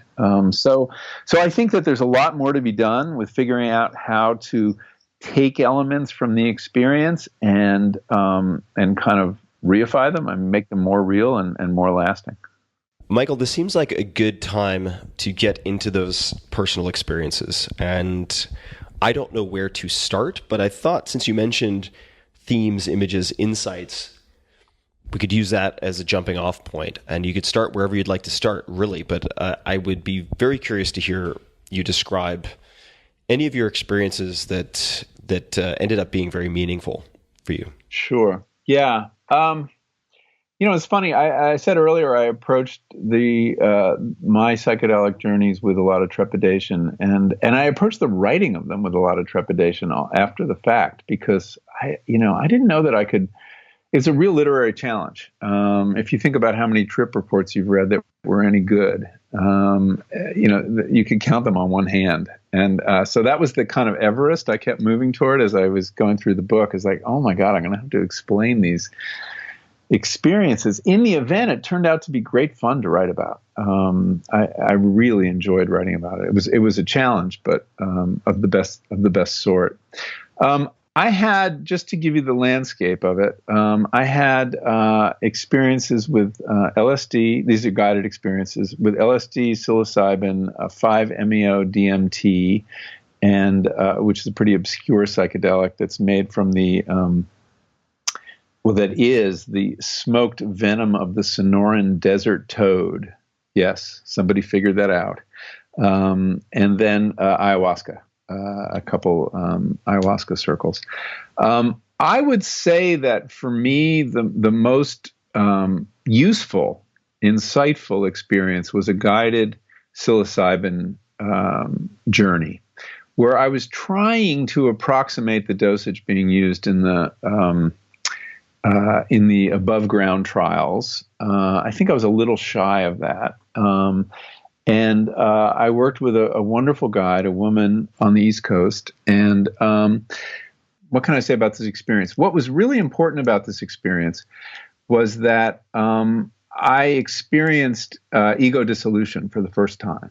I had read a lot about it, non-dual consciousness, and I was curious to have such an experience, and also, very nervous about it. Just to pause, sorry to interject. So non-dual meaning what? That means that you're no longer the observer? Yeah. Normally, we're the subject, we're the perceiving subject, and everything else is the object of our perceptions, right? And we have this kind of split, and that kind of defines our consciousness to a large extent. And it's a rather selfish way of looking at things, but that's how most of us look, and probably many animals look at things that way too, although we don't have much report. But that non-dual consciousness is where that sense of separation breaks down, either because they're other subjects you're aware of. I've had an experience where the plants I realized they had a subjectivity too, and they were looking back at me in a sense, and that also tends to break down the sense of duality that we go through life with. So this happened. This wasn't always a pleasant experience. I took the mushroom. It was a very large mushroom that I ate with some chocolate, and she was kind of more in the shamanic style of guides, as many underground guides are. It really is you have a sense of ceremony more than you do in the above ground trials. And initially, one of the problems I've had with the underground guides is their musical taste, which is just horrible very often. I mean, to me, it's the kind of music that's fine if you're getting a really high quality massage at a top resort, but for a psychological experience, it seems a little wanting. And so she put on this piece of new age claptrap, and it immediately put me in. And I thought it was electronica. I thought it was electronic music. It turned out not to be. But it immediately put me in this space of a computer or video game. I was in a world that had been generated by computers, and it was dark and very sleek. It wasn't scary, but it was claustrophobic, and just I wanted to be outside. So there I was in this dystopian video game, going along and seeing, all these digitally created things, and I can imagine somebody who would enjoy this space, but it wasn't my space. And I asked her to change the music, and it got a little better. And as the experience moved on, I started to get a little anxious that, oh my God, I'm trapped in computer world. How can I get out of here? And but I remembered my flight instructions. That's a word used at Hopkins to describe what you're told in the preparation session, which is if you see anything scary, don't try to get away from it. Step right up to that monster and say, "What are you doing in my head?" or "What have you got to teach me?" And it's very good advice. Or surrender. Relax your mind and float downstream. All these mantras they give you, and they're actually really helpful. And I realized, all right, I just have to surrender to this, and I got deeper into the experience. And then am I going too slow in this narrative? Is this okay? This is great. I'm in no rush. Okay. And then it was very powerful for a while, and I was getting a little nervous about it. And I thought, I'm going to take off my eye shades. I'm wearing these eye shades. And one of the great things about the eye shades is they're a powerful technology. I mean, much more powerful than you can imagine, more powerful than VR, virtual reality, which is not that powerful. But, it sends you inside. So if you take it off, and I took it off just to make sure reality was still existing, and to reorient myself, and also because I had to pee. Suddenly I saw the room I was in, and the guide, and the plants, and the walls, and the furniture, and I was like, reality, I love it. But I had to pee, and I went to she escorted me to the bathroom because I could barely move.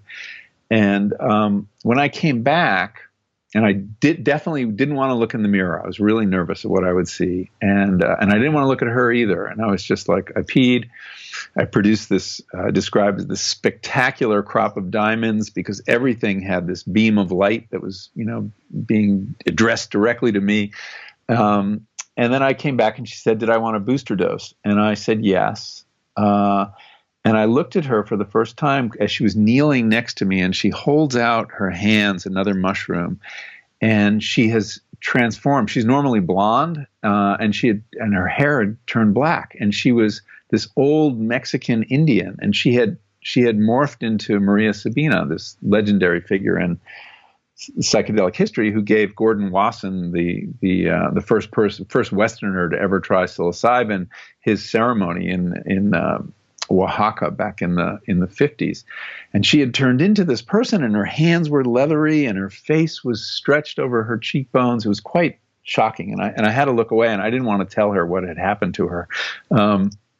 So I take this stepped up dose, and when I do that, and then I go back under and I put on the shades, the eye shades again, I have this sense of dissolution, that my identity has just exploded into 1,000 little slips of paper, like little Post-its. And I was watching it just get blown to the wind, but I wasn't panicking. I had no desire to reassemble, collect all the paper and put it back in a pile. It was like, no, this is fine. And I realized that that's what was happening, and there was nothing to be done but surrender to it, and that my sense of self was falling apart before my eyes. But what does that mean? How can your sense of self, who's my eyes? who's perceiving this? And then it got even more extreme, and I saw myself spread out over the landscape like a coat of paint or butter. And I was totally fine with it. That was the kind of most amazing thing. And I can't explain what exactly happened because my ego was out there, but there was still an I to take in the scene. And the lesson of it was that, what should have felt like this personal cataclysm, total loss of self, there was no category labeled personal anymore. And I was able to perceive this whole scene with this dispassionate objectivity. It was like, that's the way it is, unperturbed. And it was this I had access to this amazing vantage point. And it made me realize I'm not identical to my ego. That chattering voice in our head that accompanies us most of the time. It's kind of neurotic and can be annoying, but is useful too. I mean, your ego is what gets the book written. But I had completely separated from it, and I hadn't been annihilated. That was the amazing thing. So that, to me, was the big takeaway from this experience. There were other things that happened. I had a much happier experience with music toward the end, after constantly fighting with Mary, the name I give the guide, about her musical taste. We finally agreed, and she put on these Bach unaccompanied cello suites, which are, it's a Yo-Yo Ma recording. It's just, they're stunning and they're depressing. They're really mournful, infinitely sad pieces of music. Just a cello, nothing else. And now that I was in this non-dual state, to listen to music, I mean, those words don't describe what happens. It's to become music. You become identical with the music. And I became identical at various times with the bow, the horsehair bow, surfing over those strings of that cello. And then I went into the cello and, that mouth of space, that's where all those vibrations come from. And had a total mystical merging with this piece of music. And to listen to this music now sends chills up my spine, because it wasn't Yo-Yo Ma, it wasn't Bach, it was like this universe, and I was of it. So what does that all mean? It was a powerful lesson in the role of our ego, I think, in our lives. And that's what I talked about the next day when I came back for the integration session. I said I realized that there might be another ground on which to plant our feet besides this ego, this self-interested ego. And but I didn't know what to do with it because my ego was back on patrol, pretty quickly, doing its usual thing, keeping, my unconscious at bay and making me understand that I am me and that's somebody else and all the stuff it does. But she said, and it was interesting, she said, well, you've had the experience of not reacting as your ego normally would, that because the ego is kind of trigger happy, right? It's defensive by definition.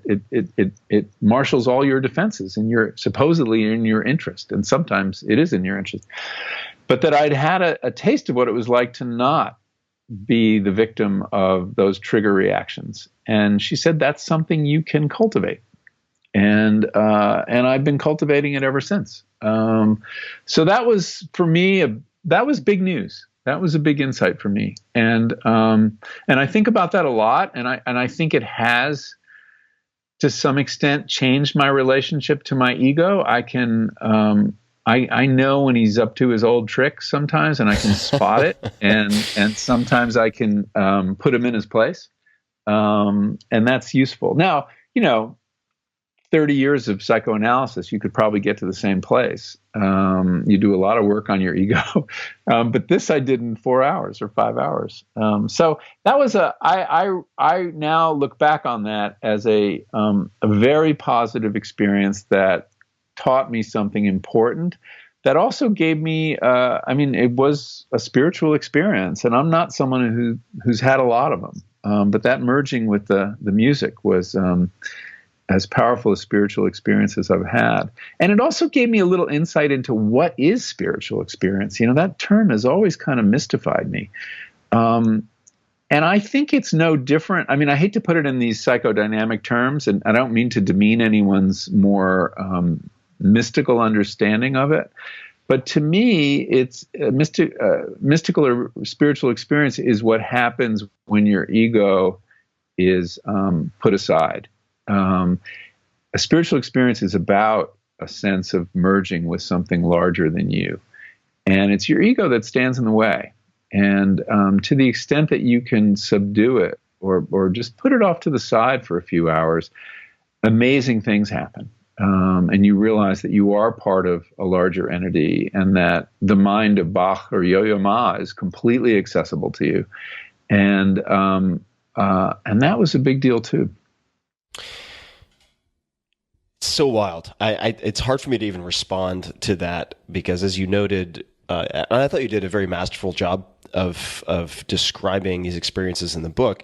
If one of the hallmarks of mystical experience is ineffability, it poses quite a challenge to put into prose.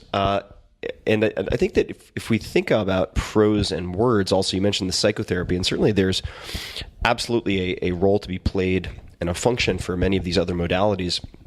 But it strikes me that they're not mutually exclusive, but these very difficult to describe psychedelic experiences allow people oftentimes to feel things or to embody things, to experience things that would be very hard to talk themselves to as a gingerbread trail to a conclusion that then allows them to intellectually change their behavior or relationship to their ego, things like that. I mean, there are certain things that are difficult to talk your way out of if you didn't talk your way into them. And I'm fascinated by, or hope to certainly learn more about why these things seem to have the effect that they do. And our understanding is so partial.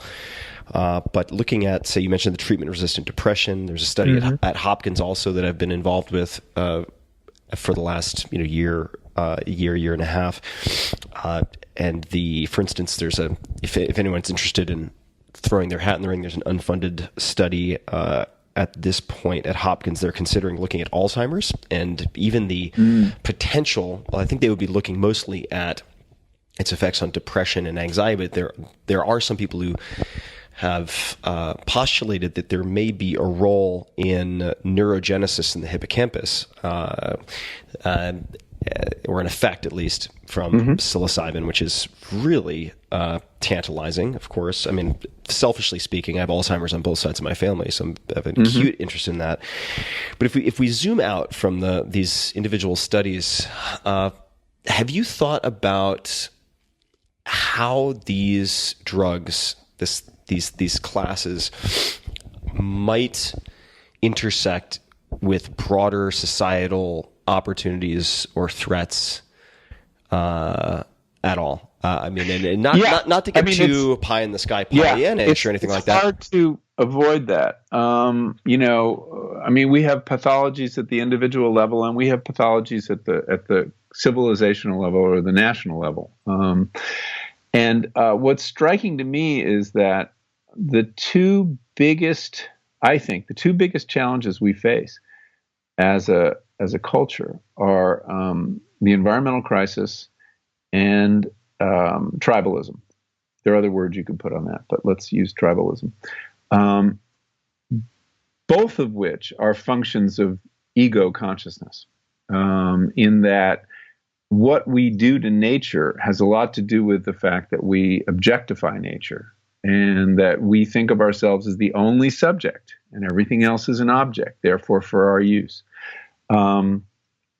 Same with tribalism. That too is a sense of an ego patrolling a border, and that everything on this side is us and we will protect it, and everything on that side we're in a zero-sum contest with. So these drugs, offer an antidote to both those ways of thinking. And it is no accident, I'm sure, that the the fact that the 60s, represented the birth of environmentalism. Yes, there was, Rachel Carson and the Cuyahoga River on fire and all the other things that were happening then. But psychedelic consciousness also may have contributed to environmental consciousness, because one of the things that happens is that the world becomes animate in a way it wasn't before.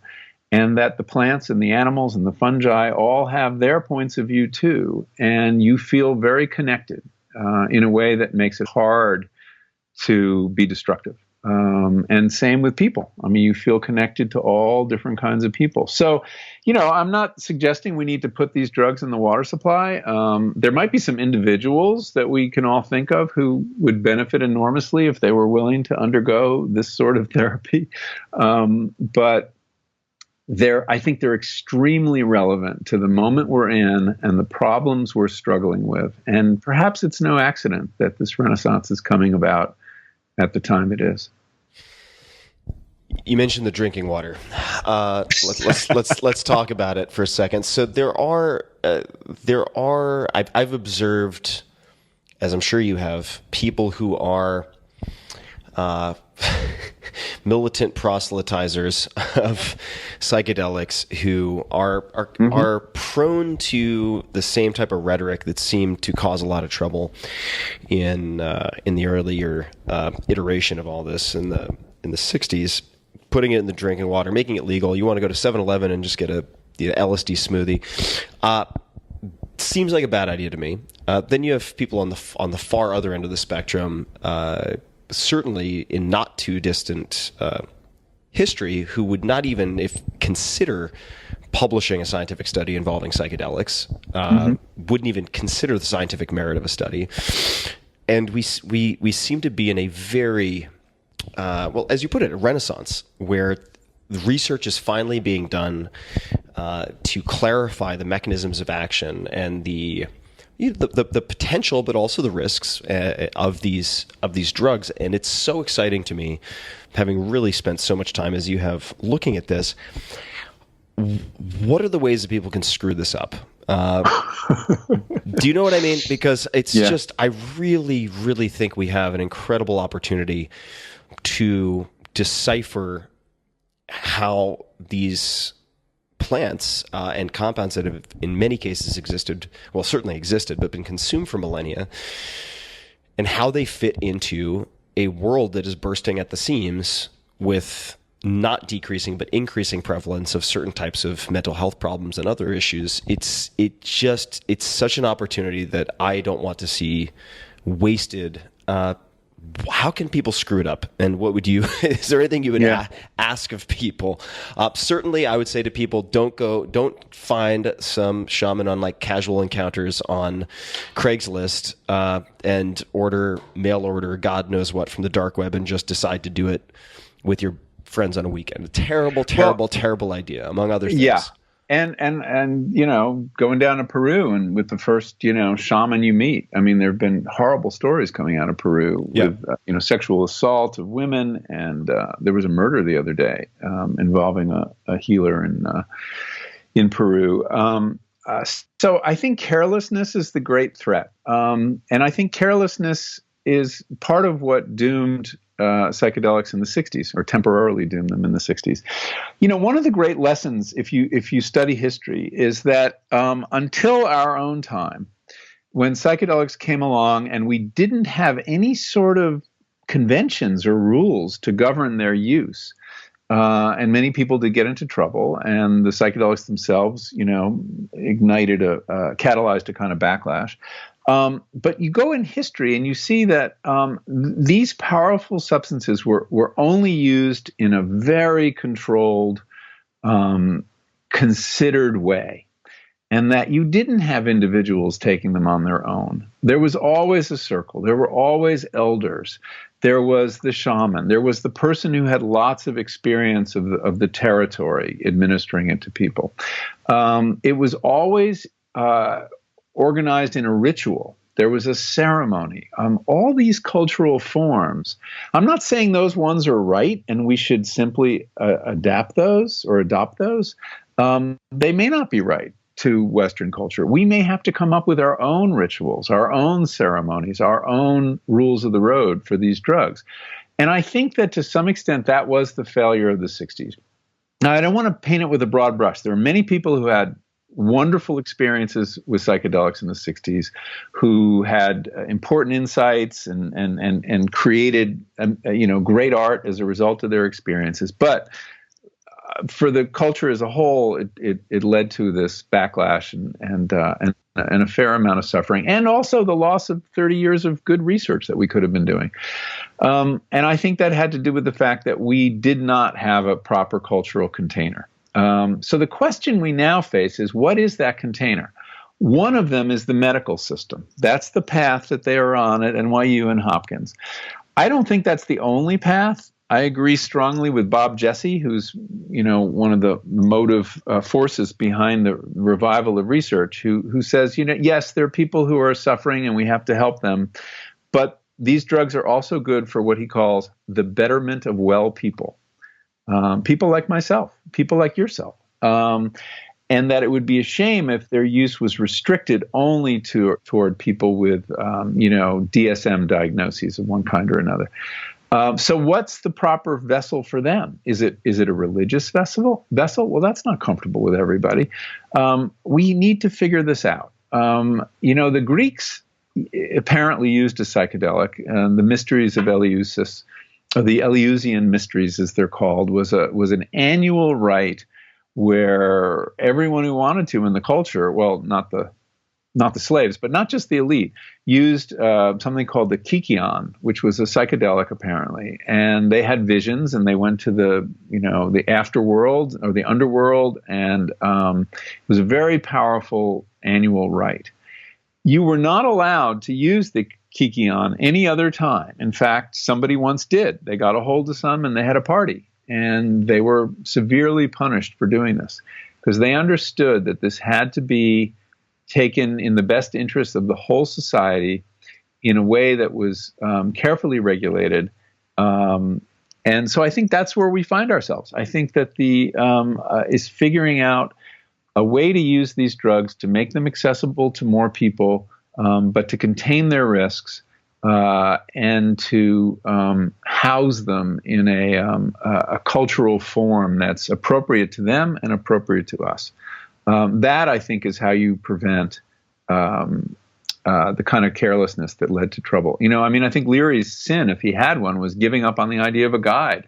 And I think that the guide, whether it's a friend who stays close to ground or somebody preferably very well trained and experienced, makes all the difference. And especially as you get older, I think, where you're less of a risk taker, people in their 20s will do the craziest things. I mean, look at the way they drive, let alone the way they take drugs.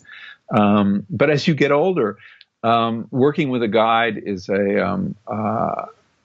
at least it was for me, made the experience, created a space in which I could surrender and put down all my defenses. I'm not going to do that, walking around Manhattan. And so we have a lot of work to do, designing the experience and understanding what the drugs are doing, but designing the experience in a way that is safe and conducive to the kind of work we want to do. It's such an exciting area of exploration. I'm cautiously optimistic. I am too.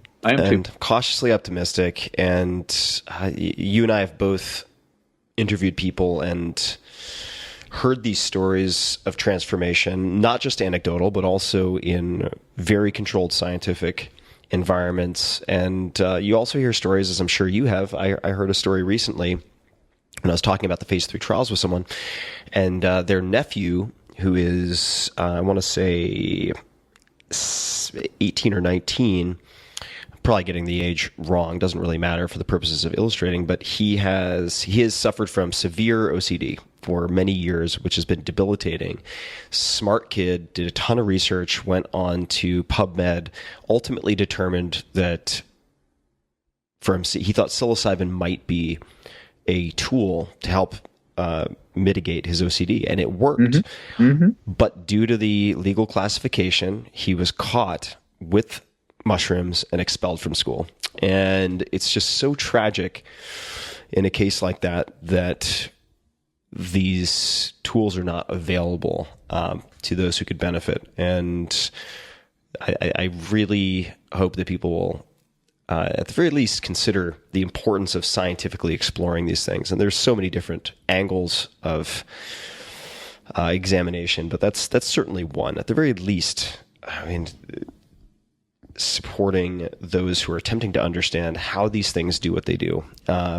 And I have to commend you for putting this book together. And I mentioned this to you in person some time ago, but there was simultaneously great relief and great kind of hand to the forehead, because you saved me from attempting to write what would have no doubt been a far inferior book. So I really appreciate you taking the time and also the bringing on board and not relinquishing your skepticism as you explored this entire world and this subject matter. I really think that it is such a critical subject at such a critical time. So I not only, and I don't get any vig on this, certainly recommend people read it themselves, but it's a book that I think is mind expanding on so many levels, even if you never have any interest in consuming a psychedelic of any type. It is an incredible lens through which to learn more about the mind and more about ultimately your entire experience of reality is as far as we know, is filtered through this thing we hold between our ears. So getting to know it better certainly seems in everyone's best interest. But I really appreciate all the time that you've taken today, and hope we can talk about this many more times. But besides people reading the book, which everyone should, I really I've read many of your books. It is my favorite of your books. It's such a difficult tightrope to walk, and you really did an excellent job in so many ways. Do you have any parting comments, suggestions, asks of the audience? It's funny. People have asked me, am I an advocate for psychedelics? And the answer is no, not yet. I'm an advocate, as you just said. I thought you said quite eloquently, the research. We have to support the research. There is enormous potential here, but it still has a long way to go. We haven't answered all the questions. As you say, this is a book, and this is an enterprise, speaking larger than the book, to understand the mind. It's not to understand psychedelics. Psychedelics are a tool, as Stanislav Grof said all those years ago. They are a really powerful tool to understand the mind and potentially your mind. And so, I think keep abreast of the research. Read some of these papers. Read some of Robert Carhart Harris's papers. And there are more books to be written about it, Tim. I don't think you should give up on that idea. I think you should just wait a little bit. There's so much to be said. It is I feel like every now and then as a writer, you get lucky and you hit the right topic at the right moment. And I just felt like, oh my God, I'm a kid in a candy store. I have this amazing subject. I'm learning so many things I didn't know. And it was the most exciting experience I've had as a writer. And I'm hoping, that the reader feels the same way. Yeah, you paddled for the wave at the right time, I think. And for everybody listening, as I alluded to earlier, I will include links to not only the book, but some of the studies like the entropic brain and everything that we talked about. I will include links to the image too, the image. Connection. Yeah. Absolutely. I'll include links to all of those things in the show notes, which you can just find at tim.blog/podcast and search Pollan, and it'll pop right up. Tim, I just want to thank you too for your, it's wonderful to be interviewed by somebody who is so deeply informed on the subject and so passionate. So thank you for your time and the amount of thought you put into it, and for reading the book early. And I'm very grateful. Entirely my pleasure, and to be continued. So I know you have a busy few weeks and months ahead. So yeah, it's going to be crazy. And I encourage your listeners and readers to come to one of my events. I'm doing, 20 events in the next month all over the country. And if you go to my website or michaelpollan.com, the schedule is there. And please come and introduce yourself. Wonderful. I will encourage everybody to do that. They can also say hello to you on Twitter at Michael Pollan, and I'll include your other social handles as well in the show notes.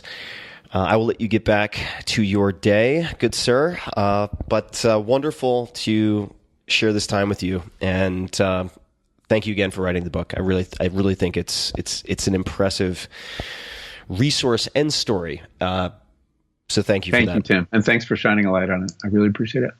All right. And for everybody. Till soon, I hope. Till soon. And for everybody listening, until next time. Hey guys, this is Tim again. Just a few more things before you take off. Number one, this is 5 Bullet Friday.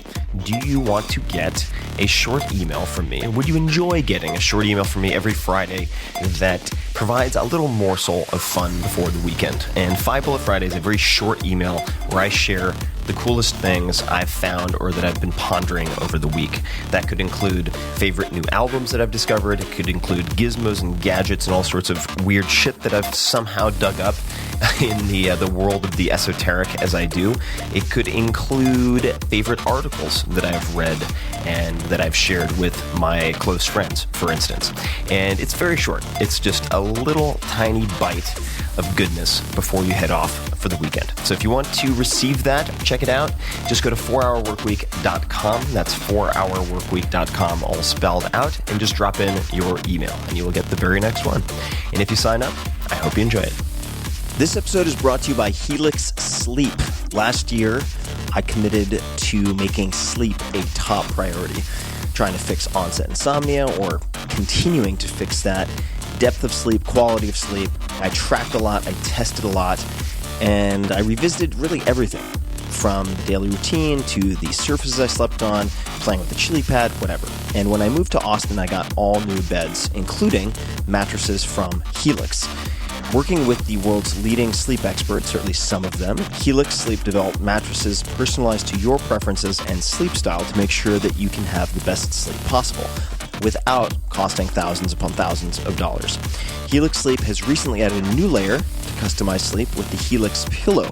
The all-new pillows are fully adjustable, so you can achieve perfect comfort regardless of a sleep position or body type, or if you're a shifty type like me. I move around quite a bit when I sleep. Just take their simple 2 to 3 minute sleep quiz to get started, and that will help ensure that they can build a mattress or pillow that you will love. The mattress, whatever this bespoke mattress is that you arrive at, will get to you within a week, and the shipping is completely free. You can try the mattress for 100 nights, and if you're not completely happy, they'll pick it up and offer a full refund.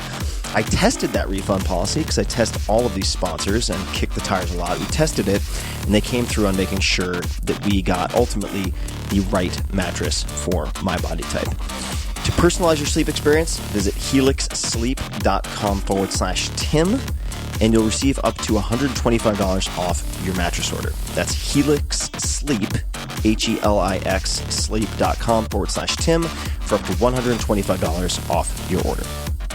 This episode is brought to you by Teeter. I am so thrilled to have connected with these guys because I've used Teeter products for many, many years. I've traveled around the country and the world with Teeter products, and I'm sitting about 15 feet in my home from one of their inversion tables. And we're going to talk more about all of that. One of my rituals is hanging. And I should say, not really that, it's a maintenance and performance program. I hang not just in the morning, potentially, but particularly after a day of bearing weight, whether that includes weight training. And Jersey Gregorek, world record holder, insists on this type of inversion therapy after training, or just wearing a heavy backpack around. A few minutes goes a long way towards better sleep in my case, less back pain, neck pain, leg pain. It's not a panacea, obviously, but inversion therapy, which uses gravity and your own body weight to decompress the spine and relieve pressure on the discs and surrounding nerves, seems to help with a whole slew of conditions. And just as a general maintenance program, it's one of my favorite things to do. So, what to say about that? Teeter. Why Teeter? Teeter is the best known name in inversion tables. Since 1981, more than 3 million people have put their trust in Teeter. Teeter is also the only inversion table brand that has been both safety certified by Underwriters Laboratories, that's UL, for you people in that industry, you will recognize it, and registered with the FDA as a Class 1 medical device. And they're giving a very special offer just to you guys, my listeners. For a limited time, you can get the Teeter inversion table with bonus accessories, which I have a bunch of, again, in the room next to me, and a free pair of gravity boots so that you can invert at home or take the boots with you to the gym. So these gravity boots, I have 3 separate pairs of gravity boots bought with my own monies in 3 different cities that I've had for a very, very long time because I don't want to travel with them necessarily. They look kind of like ski boots, but without the foot portion, and they hook you upside down, so you can take them really anywhere you want to go. To get this deal, which is a savings of over $148, it's very specific, so maybe it's $149, you have to go to teeter.com/Tim. That's teeter.com/Tim, Teeter.